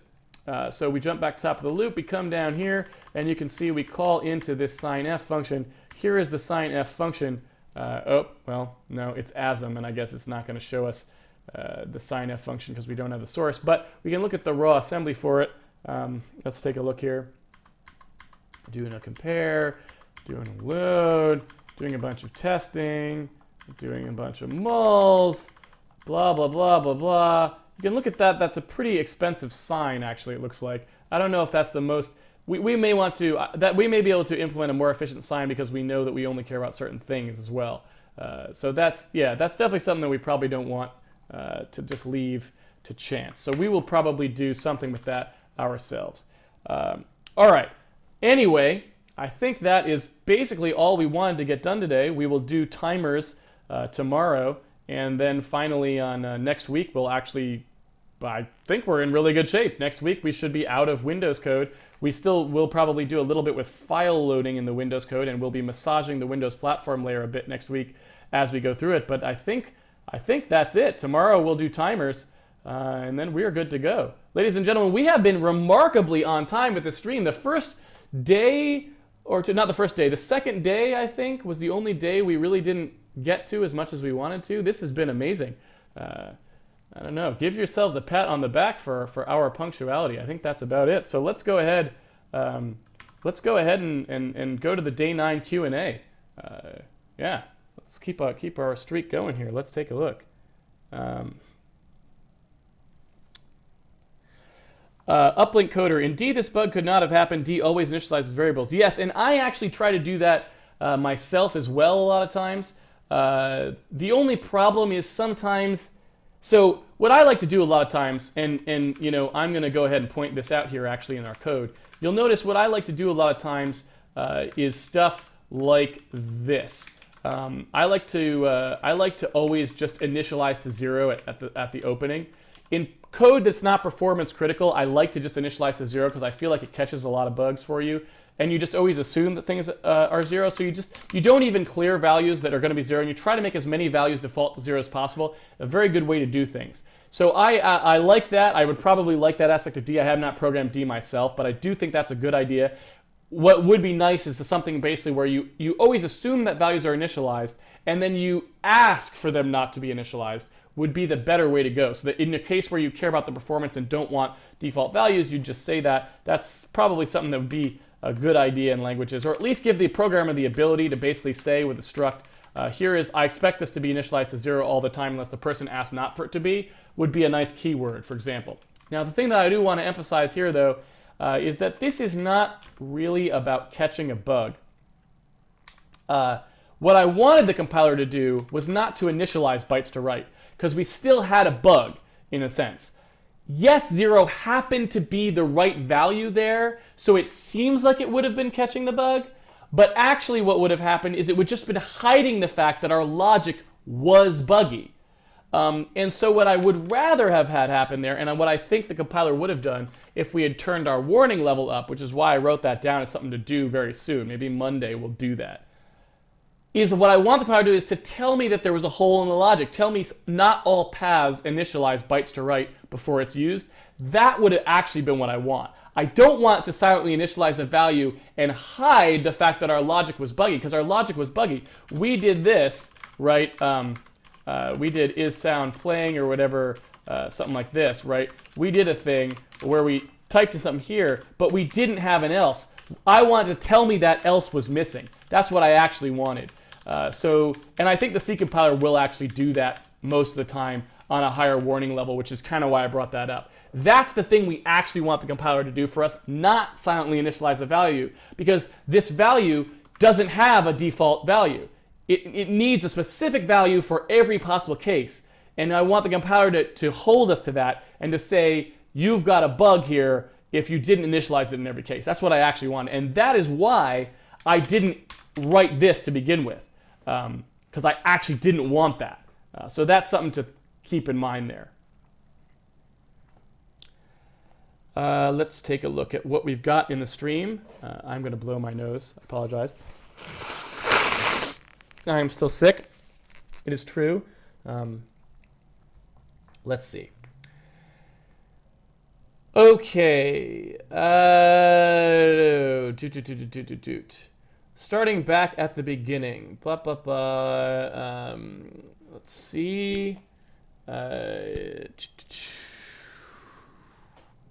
How do you know that byte to lock is far enough ahead of the play cursor? So we don't really know anything about it yet. All we know is that we have a 1 second long buffer, and we're updating our buffer every frame, which means that basically our game would have to stall for an entire second in order for the play cursor to loop us. So we will never know, and that is one of the bad parts of using direct sound that may be fixed in later versions of the API, but that was even fixed in wave out, which was actually the older API, but that you can't use for various other reasons. Basically, you do have a problem that if you did stall for 1 second, you wouldn't know. It would, if the buffer wrapped, if the play cursor wrapped around in the time it took you to get around to another frame, you would be totally busted. You would have no idea what went on. And so that is one argument too. You know, we could go up here and say, you know, is 1 second enough, right? You know, should we actually say, you know, maybe make this like 10 seconds, you know, or 30 seconds? How about 60 seconds? Make it a minute, right? Maybe make it so long that there's no conceivable way, no matter what happened, the game could ever pause for that long, so that we can always see very clearly where that play cursor is. And that's something to think about.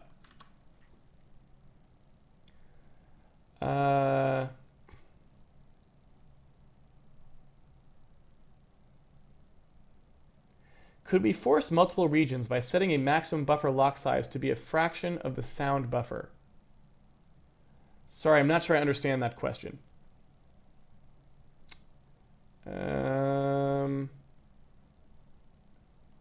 Let's see.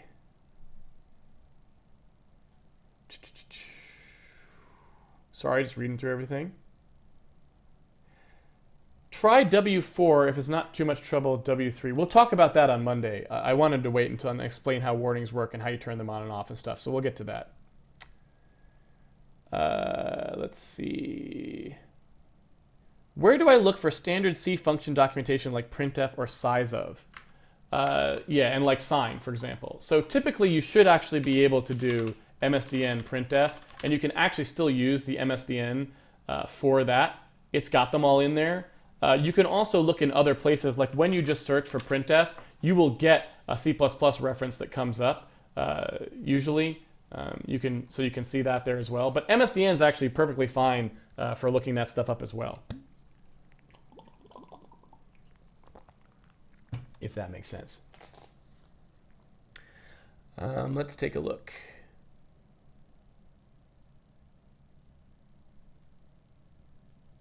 I think you can now remove if byte lock equals play cursor check, it will be handled by the else case. Let's take a look. Yes, I believe that's correct, because if there, yes, you're right. We could just do this because now, since we're computing everything, we're doing the fill outside, we should basically always be correct. Like we were, that's how we wrote it initially, but we added that thing in there as kind of a hack to fill the buffer. Let's listen very carefully.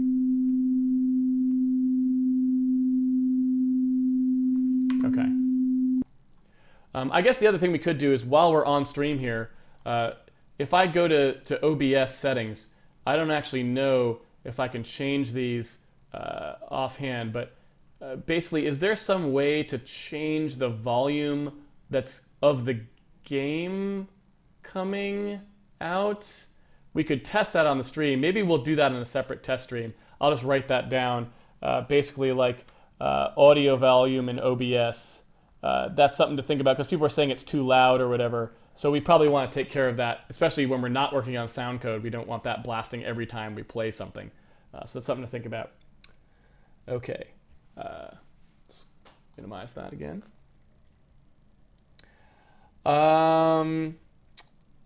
Will we use the sign in the actual game? No. We'll be playing, we probably will never use the sign value in the actual game. Is autocomplete IntelliSense a bad idea for a programmer? You and John do not seem to use it. Well, I don't think IntelliSense is a bad thing. I do use autocomplete. So I use basically, you know, I do bytes to write and hit tab or something. I do that, right, a lot, which is sort of like IntelliSense. But the reason that I don't like IntelliSense in Visual Studio is I hate the way that the input actually works. With that, it locks up your up and down arrow in a bad way. So basically, I don't think that's necessarily a bad thing. I would just say, if you can, and I've never looked into this, but if you can and you're in Visual Studio, I would say look into rebinding the keys a little bit there if you can. I don't know if IntelliSense lets you do that, but if you can, rebind the keys so that it's not locking up your arrow keys. If you could do something there. But I don't think IntelliSense is necessarily bad. I don't know that it's necessarily all that useful, though, either. Let's see. I got to do a better job of keeping my place in the stream. I need like a little tool that lets me know where we were. So we just asked the you and John did not seem to use it one. Where is that? There it is. Okay. let's see. I don't think it had to do with uninitialized variable. Wouldn't that mean you would do a huge writing past the end of the buffer? I think it's because you were overwriting the region between the play cursor and the right cursor. So yes, I mean, technically that is what was happening, but it was because of the uninitialized variable. What we wanted to do was write 0 bytes in the case where the play cursor and the byte to lock were at the same place, because there was no need to write anymore. We'd caught up.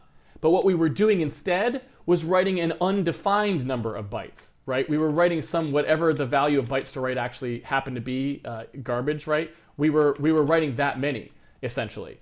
And of course, it didn't overwrite the end of the buffer, because when we call lock, direct sound will clip that number down to the buffer size, presumably, or something else will happen there. So basically, we were getting a cascading failure from the fact that this value wasn't initialized.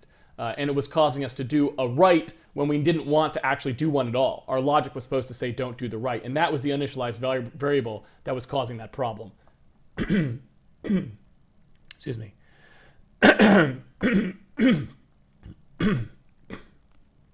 Still quite sick, unfortunately. Hoping this will go away by tomorrow, maybe. I was feeling a little bit better today, so I was hoping it would start to lessen up. Anyway. Is it possible for bits to spill over to variables in neighboring variables when bit shifting ints or something like that? Okay, I see what you're saying. The answer is no.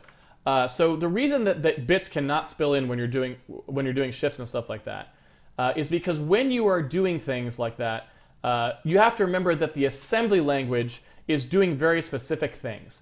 So basically, when we come in here, let's take, let me type a little example in here for you to answer your question more specifically. So let's say you want to know if I have something like this and this, right? You want to know if repeatedly shifting X will accidentally get into Y, right? So if I do something like this, right, if I shift this up 1, how many times can I do that before it shifts into Y? Something like that, right? That's what you're asking, essentially, if that makes sense. So what happens in this circumstance is you have to remember that these things are on the stack, yes, and they are next to each other. That's also true. So if I look at these two things, and I look at the address of X, and I look at the address of Y, you will note that they are, sort of close to each other. They're a little further apart than you may have expected, right? They're not right next to each other. They're actually quite a bit apart if you look at that. I don't know if that's some kind of a padding check or something like that. I'm not sure why they're as far apart there as they are. But point being, they are still both on the stack. But they can never write into each other with a shift, because what actually happens if you look at the assembly language code, you have to remember stuff doesn't get operated on in memory. It gets operated on in a register. So what happens here is, in order to shift left X by 1, first the processor loads wherever X was, and it loads it into a register. So if you click on the registers window, again, if you don't have your register windows open, you can go to debug windows, and then it's in here, registers. You can go into your registers, and you can look. EAX, right, is this value here, basically. It's called RAX, and well, I can also do all this. It looks like we haven't initialized our register window. You can right-click in here and get all the actual stuff you might want. There we go. RAX is basically the 64-bit version of EAX. So when I load this, it's going to load into the low part. EAX is the lower 32 bits of RAX. So I do that, and you can see I loaded in the value, right? What's going to happen now is I'm going to shift left the register. So you're not shifting left the memory location X. You're shifting left the register. So the register shifts up, right? And it went to 2, just like we would expect, right? You can actually do this in your watch window as well. You can type in RAX, the actual thing, or even EAX, I think, yeah. And you can see what EAX is. That's the low 32 bits of RAX, right?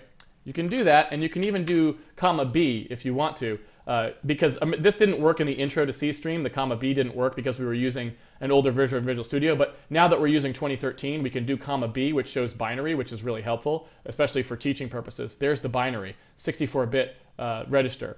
And as we go through, you'll see it does the shift left, right? Now it writes the value that's in the register. It writes the low 32 bits of that register out to X. So the address of X, you'll see, still has 1 in it. It did not get shifted yet until we do this move to write the register value back. There it is, right? You see that there? So now the register value got written back to X. Now, and again, this is very unoptimized code. The optimizer would normally go to town on this, and it would just change it into a single shift and a write or something like that, right? But since this is unoptimized code, if you turn the optimizer off, it literally just outputs explicitly what you told it to do. And what you told it to do was to load X into a register, shift it left by 1, and then put it back out to the register. So now it's going to do the exact same thing again. Load back in the value, which it did, shift it, write it out. Load, shift, write, load, shift, write, load, shift, write. And basically what that does is that just keeps doing exactly that load, shift, write, keeps updating X, and so on and so forth. When you get to the end of X, when you get to the end of the 64 bits and shift it out the top, or in this case, when we get to the end of the 32 bits and shift it out the top, again, it's just going to take the 32 bits of the register and write them out. So there was no way to shift it into some other memory. This is in the register. The only thing that can happen is when you shift, I think there's like a carry flag that gets set in the processor that you could test. So you do know whether you shifted a 1 out, I think. There's basically a thing in here, if you look in registers, there's a flags thing down here, right? There's that gets set sometimes and stuff like that. But you can't access those flags from C. They're opaque to you. They're not actually exposed. So basically that's what happens. So that's why you can never write values into other values like that. The only time you would have an overwrite is if you were writing to a pointer and you wrote too many bits to the pointer, which you could do, right? You could have a pointer and write 64 bits out to it, but you were pointing at a 32-bit value, and then you would corrupt the thing next to that thing in memory, if that makes sense. Hopefully that clears that up a bit.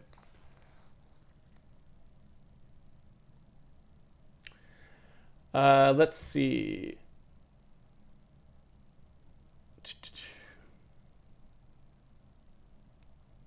I don't think it had to do with uninitialized variable. Wouldn't that mean you would be doing a huge writing past the end of the buffer? I think it's because we did that. Is it possible to spill over? We'll use the same audio buffer to have overlay several sounds. Yes, we only need one output buffer, and we can mix all the sounds ourselves, which I'll show you how to do later on. Change hertz on A button pressed, the bug will resurface. No, that bug will not resurface. What you're seeing there is the fact that you cannot instantaneously change the hertz like that and expect to not have a sound clip. There's two reasons you will get that sound clip. One is that you are harshly changing the frequency right away, and that will cause an artifact. But the more serious artifact is you'll notice basically what we have here is the, well, you know what? This is going to be a long stream today anyway, I think, because we've got extra time. I'm just going to go ahead and show you because that's a very good question. That's a very good point that basically that you brought up. And I think if we explore it, it may be educational. So let's go ahead and explore it. What the person writing in said is they wanted to change the pitch based on what the controller was doing, whether you push the A button, for example. So what he was saying is, for example, he wants to do if A button, right, then basically this tone hertz is going to change. It's going to change up to something else, like double that, let's say, 512 or something, right? So we're going to go in here and we're going to set that to 512. Does that make sense? I think this is what the person was saying. And so we kind of push that button. We do that, right?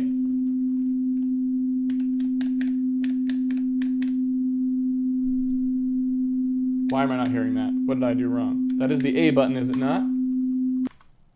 Did I type that properly? Tone hertz 512. Well, that was not as dramatic as I hoped it would be. I feel like that should have done it. Sound output tone hertz. Oh, well, duh. We have to recompute our period as well. So how do I want to do that? This is not a particularly good way to do that. I don't want to have to recompute all the dependent values every time. We should make that into a function or something. But let's do it again here. So I don't know if you could hear that. I'll run it one more time so that you can kind of hear it. When I push down the A button, you can hear the click that happens just on the changeover, right? And I assume that's what the person meant when they said that the bug resurfaces. But that's not a bug. I mean, it is a bug, but it's not a bug in our code that we wrote. It's a bug in this idea. This doesn't work.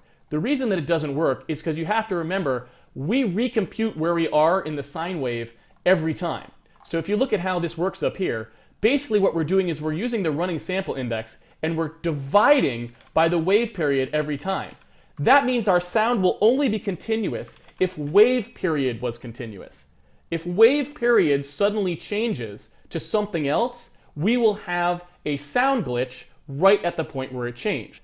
So what you actually would want to do if you were trying to change the pitch continuously is, instead of storing running sample index, you actually need to store where you are in the sine wave. You need to store T sine, basically, up here in Win32 sound output. And then what you would do is, instead of computing this value anew every time, basically you just add at the end something else to it. So basically we'd say sound output T sine plus equals however far we want to go. And how far we want to go is basically one sample's worth, right? It's basically one sample's worth over that period.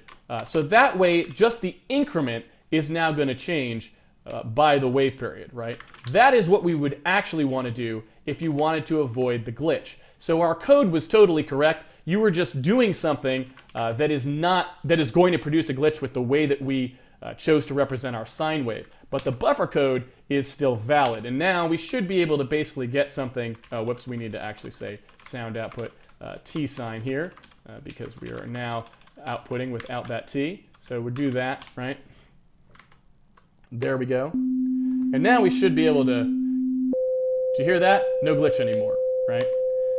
And so I hope you guys understand what was happening there. I don't know if you do or not. Again, since it's a long stream, I feel like it can't hurt just to solidify that in your heads a little bit with a lovely one of these Microsoft Paint diagrams. I think everyone loves them. I think everyone knows they love them. So I'm going to go ahead and just put this out here. Okay, let's take a look. Here we go. So if you think about what was happening, we had a sine wave at a certain period. That is the worst sine wave probably anyone's ever seen, but this is Microsoft Paint. What do you want from me, people? What do you want? And so from peak to peak, right there, basically, that is the value that we're looking at. That is the period of the sine wave. And we had a period that we were saying was, wow, man, this is so bad. I really want to solve this. That's got to be something we do pretty soon. I got to get a better diagramming situation here. I got to get a better story. All right. Anyway, point being, we basically have, excuse me, we basically have a period here of our sine wave. And what we were doing before is we were just taking the absolute index. So basically we have a buffer, and the buffer is actually only this big, right? But we essentially were treating it as a giant linear buffer because running sample index, right? Running sample index was essentially incrementing ad infinitum. It's just getting bigger and bigger and bigger, right? And we were modding it by the buffer size to figure out where we were in the buffer size, but we were just using this value directly to compute where we were in the sine wave. So our position in the sine wave was also equal to running sample index, and we were just using the period as a divisor to map us into where we should be in the sine wave. What that essentially does is it means we are just direct mapping our sine wave into this buffer. It's a direct mapping, right? That just basically fills the sine wave as we go into our giant sort of virtual linear buffer, and we were just kind of mapping it circularly, right? So what happens if you were to suddenly change the divisor? Because there's a divisor here. We're dividing by the period of the sine, right, to do this.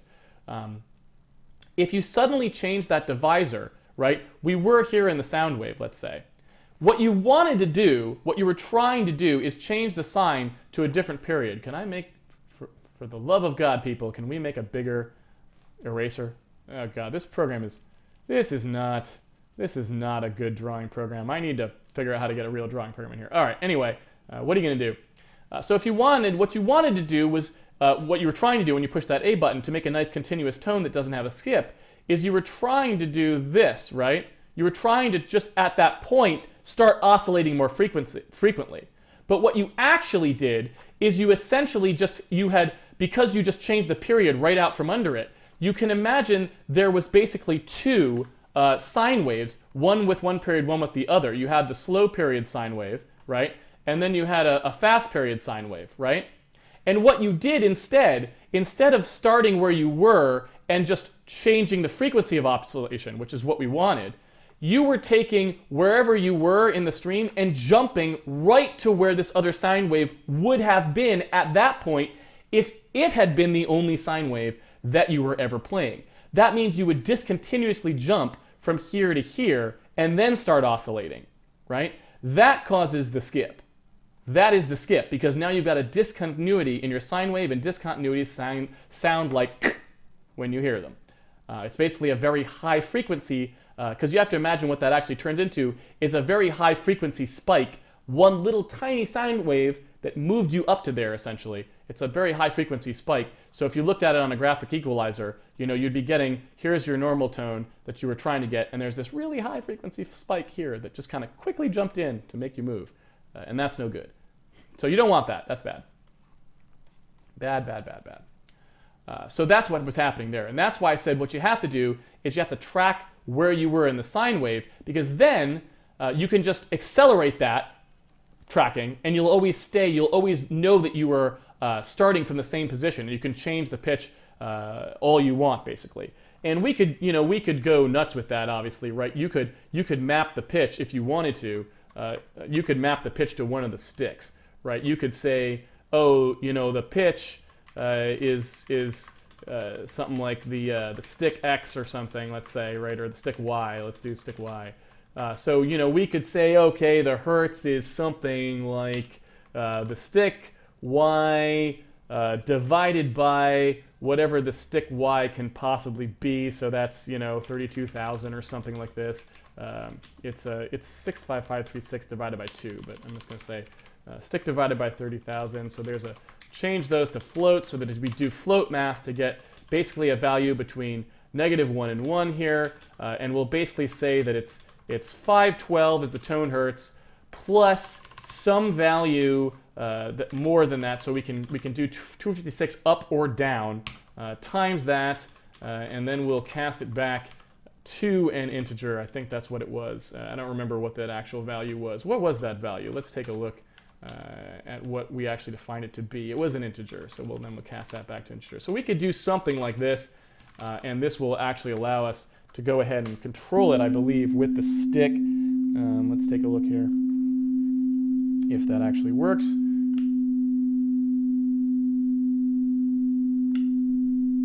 Which stick did I do? I don't actually know. That didn't work. What am I doing? Oh, the A button has to be down.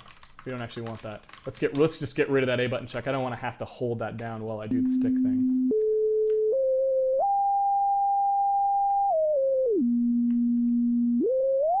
Right? Makes sense? So the other thing that we might want to do now is we might want to get that latency down, because now we've actually attached something to the controller. And so what we probably want to do is when we fill that buffer, when we do the global fill buffer, we probably don't want to fill the sound buffer quite so far. So what we would want to do here is we'd want to introduce another variable that's basically saying where we would actually like to be relative to that play cursor. So basically what we can say is we can say basically our latency sample count, let's say, how many samples ahead of the play cursor we would like to be in general, right? And what we can do is we can introduce that value in a way that makes some sense to us. We can say that the sound output latency sample count is basically going to be equal to the samples per second, let's say, divided by 60. So 1/60th of a second is how far ahead we want to be, let's say. That might be a little aggressive. Let's do a 15th of a second. Eventually, we'd probably want that to be high, much higher, like a 60th of a second, so that we're constantly really good. But then we might get dropouts. So we're going to have to do a little more stuff when we actually get down to it and tighten the ratchet on the sound code. But let's do this now so that if you're running at 15 frames a second or higher, you wouldn't get any dropouts. So then when we go in here and we actually compute those values, what we'll actually do is say that the play cursor itself, the place that we're trying to write to is not going to be that play cursor. Instead, that value is going to be something else. It's going to, let's say, be the target cursor or something like that. And that target cursor is going to be the play cursor. We want to write to at least the play cursor plus however much the latency is going to be. So what did we say that was? That was sound. That's this here. That is the latency sample count. So basically, we're going to take wherever it's playing. We're going to say we want to be a 15th of a second ahead of wherever it's playing all the time. That's our goal. And then instead of play cursor, we're just going to change that to target cursor, right? We're just going to look at the target cursor and say that's what we're writing to, not the play cursor anymore. Make sense? Hopefully that makes some sense. And then what we do when we initially kick off our buffer is then when we kick off our buffer, instead of writing the whole buffer, we will actually write the latency count times the bytes per sample again. We'll actually write that many bytes ahead so that we start off ahead as well, and we just try to stay ahead. So we're still getting a little... We're getting a little bit of a clip there.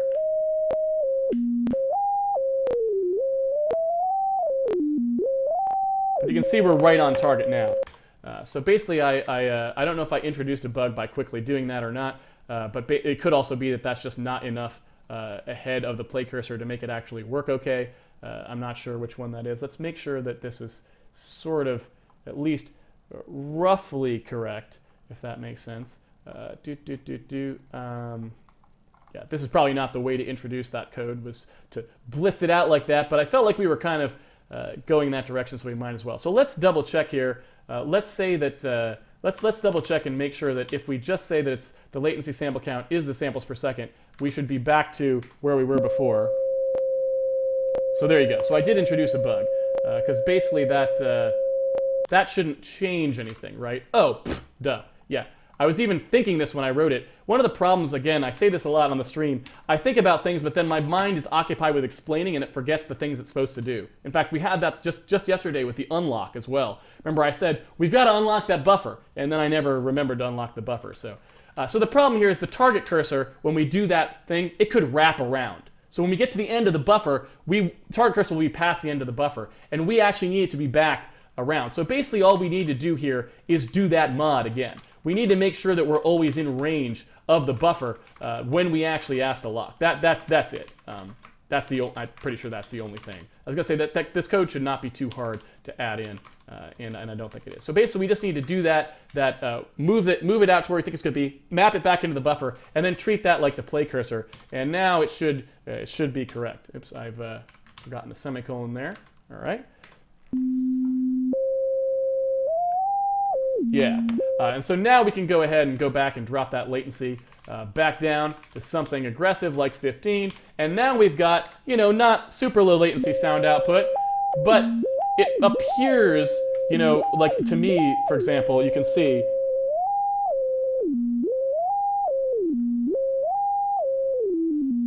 Right? So there you go. Now, we've got about, I figured this would be a 2-hour stream. We've still got 20 minutes. Let me cover a couple things. Well, I'll double check the thing for see if there's any questions here. Let's take a look here.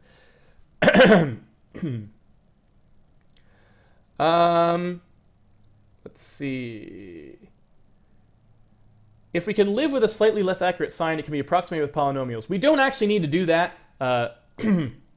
Well, we do actually kind of need to do that. You'll see. What we'll end up doing is we'll actually write something that generates the sign using the SSE2 instructions. We'll be totally fine. And we won't really be approximating it. We'll actually be computing it to floating point precision probably most of the time, although we could do a less accurate one as well. But because basically you have to remember, approximating something actually ends up being exact as far as the computer is concerned if you can do it out to the number of bits that are in the actual floating point value. Because yeah, that's not exact, but neither is the floating point value. The floating point value can never represent even pi, right? Pi is an infinitely repeating, it's got an infinite number of digits, right?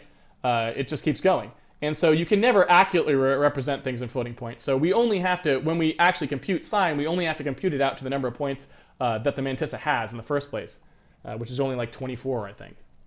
24 bits. I don't know if that's actually true. That might be more than 24 bits. How many bits is the mantissa? Is it 24 bits? For some reason, I think it's 24 bits. But let's take a look.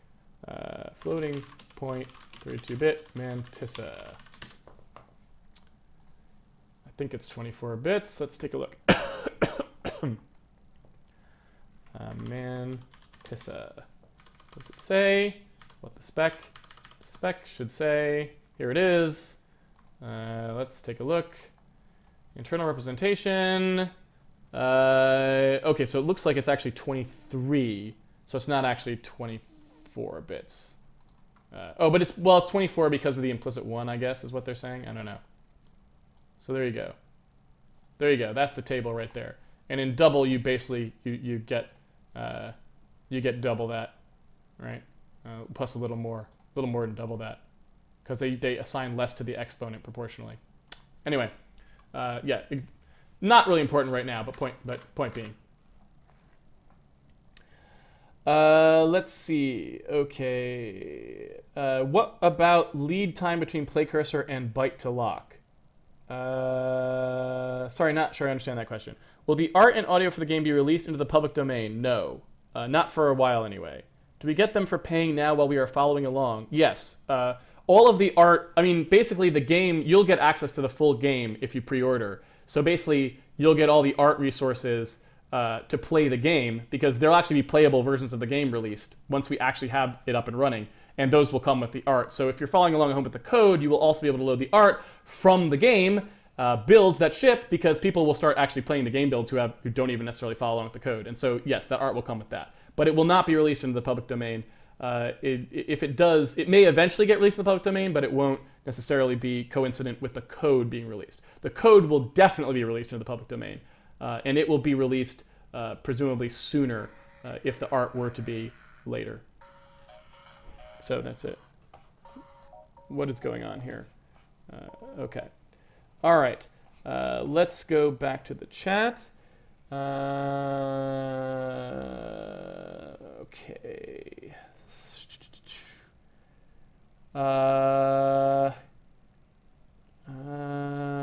Is it a good idea to use fixed point math for games that require deterministic simulation for multiplayer, or is it actually feasible to get consistent results with floating point math across different systems? It's a good question. There's people who've done it. I think Bungie actually did it that way. Basically what I would say is it is entirely possible to use floating point values to get determinism, because floating point is very rigorously defined, and most processors have to do it specifically in a particular way and all that. But there's a really huge problem that you run into, and that is the optimizer. Floating point operations won't come out to equal the same values if the optimizer rearranges the code. Because let's say, for example, and this is not very realistic, but I'm just giving you a very trivial example. Let's say that I have a couple values and a couple operations between them.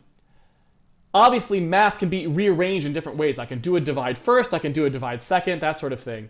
Depending on what's happening on the platform, you may end up in a circumstance where you get different orders of operations happening, which produce different results because of rounding. The floating point values have to get rounded, obviously, because when you do floating point math, you end up with a number that's more precise than you can shove back into the 32 bits. So you basically have to round that last bit one way or the other. And so if you do the operations to opposite order, you can get different things. There's also a thing called operator fusion, which is when, like, let's say one platform has a multiply add, so a single instruction that does a multiply and an add together, and then another platform doesn't. Well, a platform that has a single multiply add could do it at higher precision than one that has to do a multiply, round, then add, right? Because it has to store the value back, it's got to do that round, so it'll do multiply, round, add, round, instead of multiply, add, round. And that's a problem too. So this is a huge problem. So could fixed point be an answer to that? It could. I don't know. I mean, it depends how you want to set up your multiplayer architecture. I am not an expert at such things. I think different people would have different arguments about how you should and shouldn't go about structuring code that way.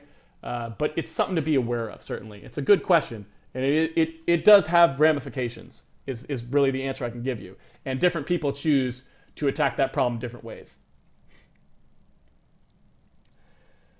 You sometimes use bool and sometimes use bool 32. Mostly that was because I was on the stream. Really, I don't ever want bool.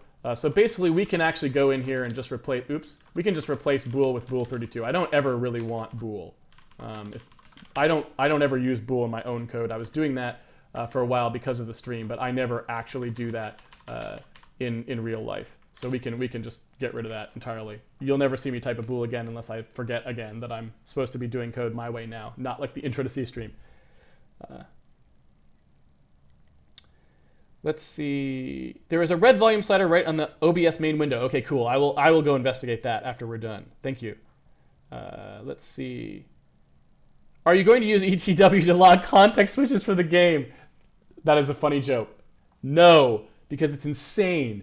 It's such an awful API. Is this the audio API we'll be using in the final version of the game? Yes. Direct Sound is perfectly usable to ship games. It's pretty reliable and it runs on just everything. You can run on Windows XP, it'll work.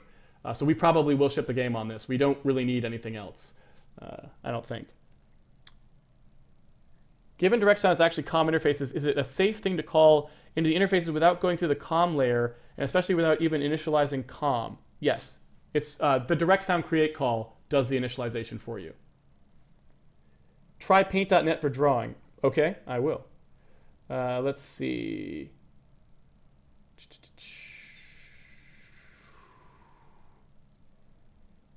Target cursor doesn't wrap the buffer size. Yes, whoever, Caboose 2311, you were right on target there.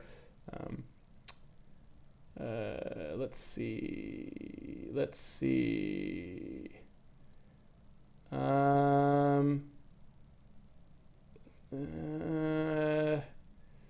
think that's everything. Can we do an episode on Emacs editing techniques? Yes, we will do that. That's already on my list. We will absolutely do that. All right, we've got 10 minutes left now, so I am going to go ahead and talk about basically, let's see here, one more thing, two more things. Yeah, so no, we've got 3 more things that I want to talk about on the stream real quick. Just real quick. Really simple stuff. Should not take any time at all. We've got 10 minutes left, so I'm just going to go ahead and cover those. So we'll get them in here, and I can cross them off my list of things to talk about. So apparently, our direct input, our X input stuff, there's even another library people were saying was sometimes the only one that was on their machine. Basically, it was called X input. What is it? 1.4. I don't even remember. Let's go ahead and check this. This is ridiculous. You'll see why it's ridiculous in a second. X input library versions. Let's see if we can get a thing here. All right. So there's X input 1.4.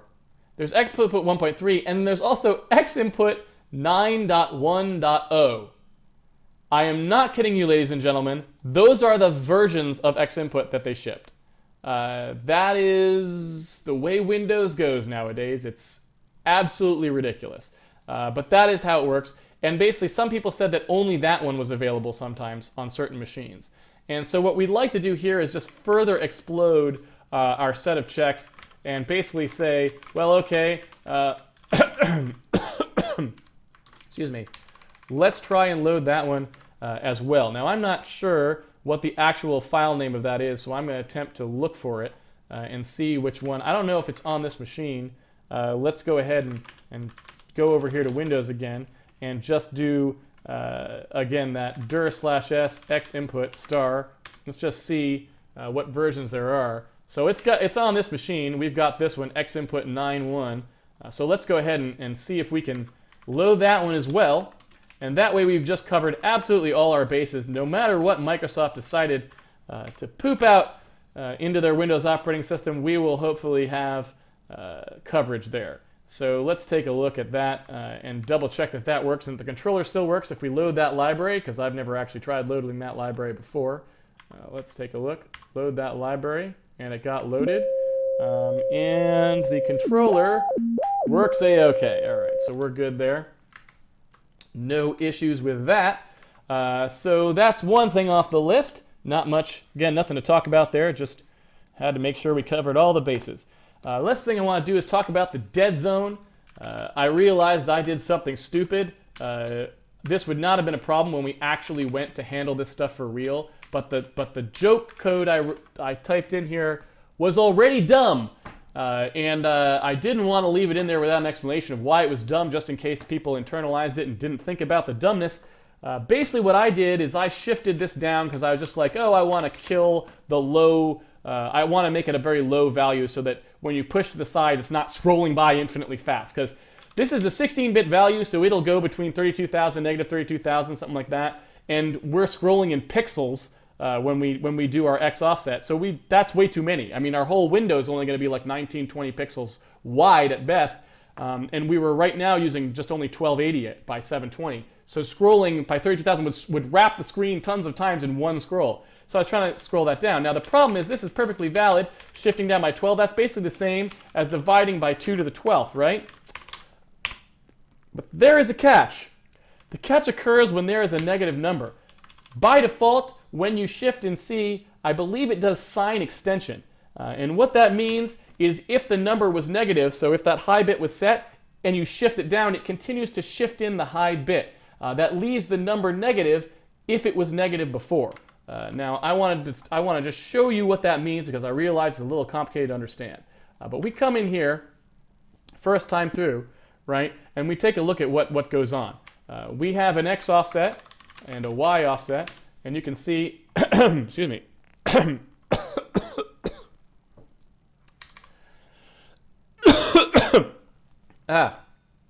man, the coughing, it never stops, of zeros, and we are going to add to those zeros how much we want to offset by. Now stick offset, I'm sorry, X offset and Y offset are both 0, like I said. So what we would expect to have happen here, right, is we would expect to see 2035 shifted down by 12, which is 0, right? So because that's basically there's what's called a dead zone on the controller.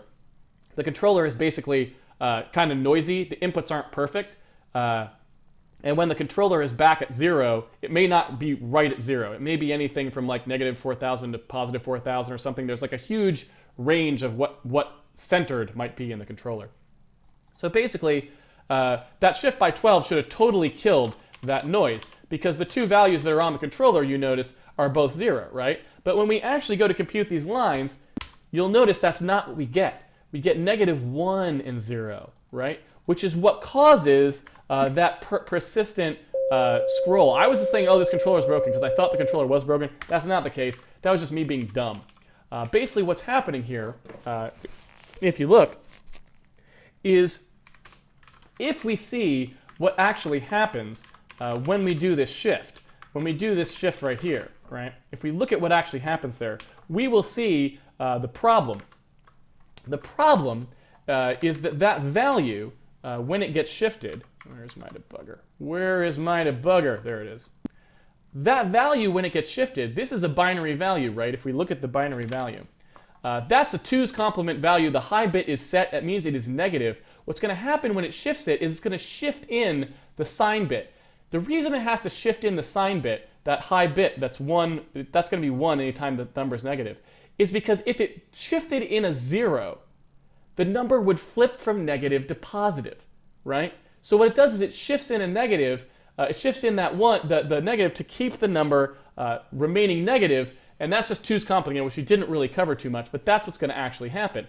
When that happens, you will notice that we basically end up producing a value that's all 1. You know, when we shift it down, it's going to be all 1s because we shifted it down enough to knock out, we shifted down 12 places, right? And this thing is only 16 bits long. So basically we ended up with just these 1s that were here, and we shifted in 1s for the rest. So these 1s are those 1s, right? They went down there. And we shifted in a 1 for everything else.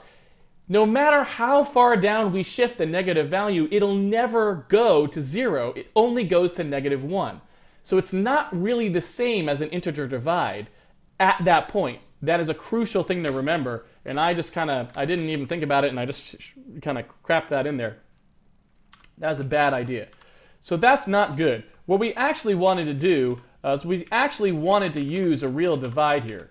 We actually wanted to use something that was basically, you know, 2 to the 12th, let's say, something like that. And that's going to be, what, 256 with 4 more extra places. So 256, 5, 12, 10, 40, 20, 48. So it's going to be something like 2048, let's say, right? We're going to do that divide, something like that.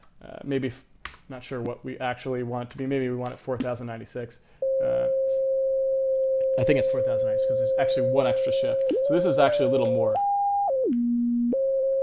But but that's still a totally fine value.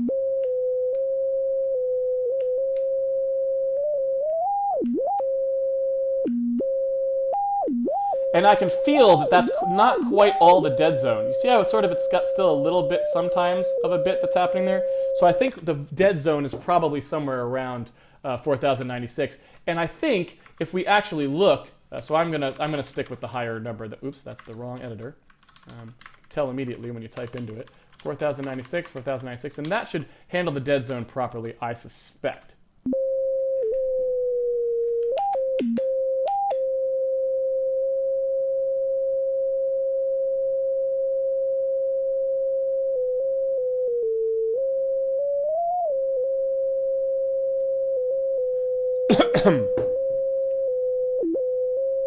All right, looks good. The only thing I wanted to check as well is whether or not what the X input definition for the dead zone was. Because if I remember correctly, they say what the dead zone is in here. And like I said, we're going to handle the dead zone properly. This is not proper handling of the dead zone at all.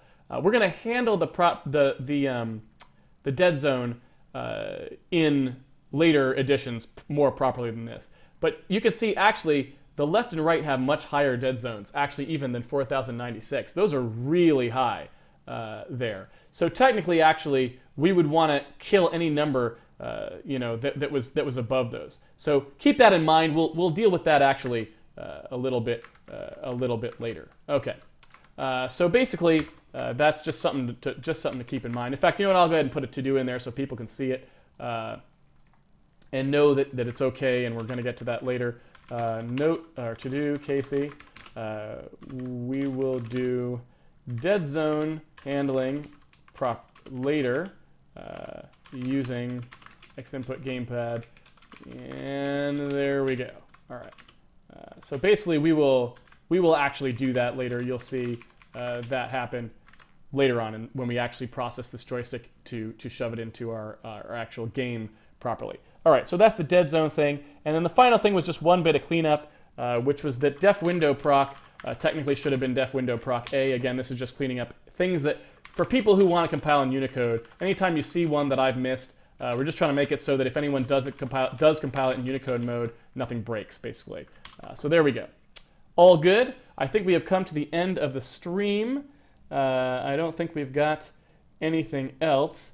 It looks like that's the end of the questions, too. So thank you, everyone, for joining us for this special 2-hour holiday, Thanksgiving holiday episode of Handmade Hero. I am delighted to see that so many people actually joined us. I was figuring today would be not many people on the stream because of the Thanksgiving holiday, but it looks like we still got quite a few people, so thank you so much for coming and hanging out with us while we got our sound code working, and we did some other kind of fun stuff as well, talked about floating point and all kinds of other good stuff. If you would like, again, to pre-order the game, you can get the full source code here, and that will come with art assets as well, like we talked about on the stream. If you want that, you can pre-order it here. If you want to email a question, you can email it here. We're still working on the forum, so hopefully that'll soon be a forums button. You can actually go and talk to other members of the community as well. Again, the Twitter stream, I usually post when the things are going to be as well, so that you can get updates on when the next stream is going to be, and of course the YouTube video archive. So go to handmadehero.org if you need anything. We've tried to put most of the stuff there that you need, and the forums will be coming soon, which will have even more stuff, so that should be good. Thank you, everyone, for joining us. Tomorrow will be 11 a.m. again. Then Monday we'll be going back to 8 p.m., so we'll be back on regular hours. Fridays will probably always be sometime in the morning, though, so the people in Europe can join in. So Fridays will be early in the mornings from now on, basically. But Monday through Thursday we'll be back at 8 p.m. For next week. Thank you, everyone, for joining us. It was great to see you, and I hope to see you again tomorrow. Have a happy Thanksgiving for those of you who celebrate it, and for those of you who don't, just have a good rest of your day.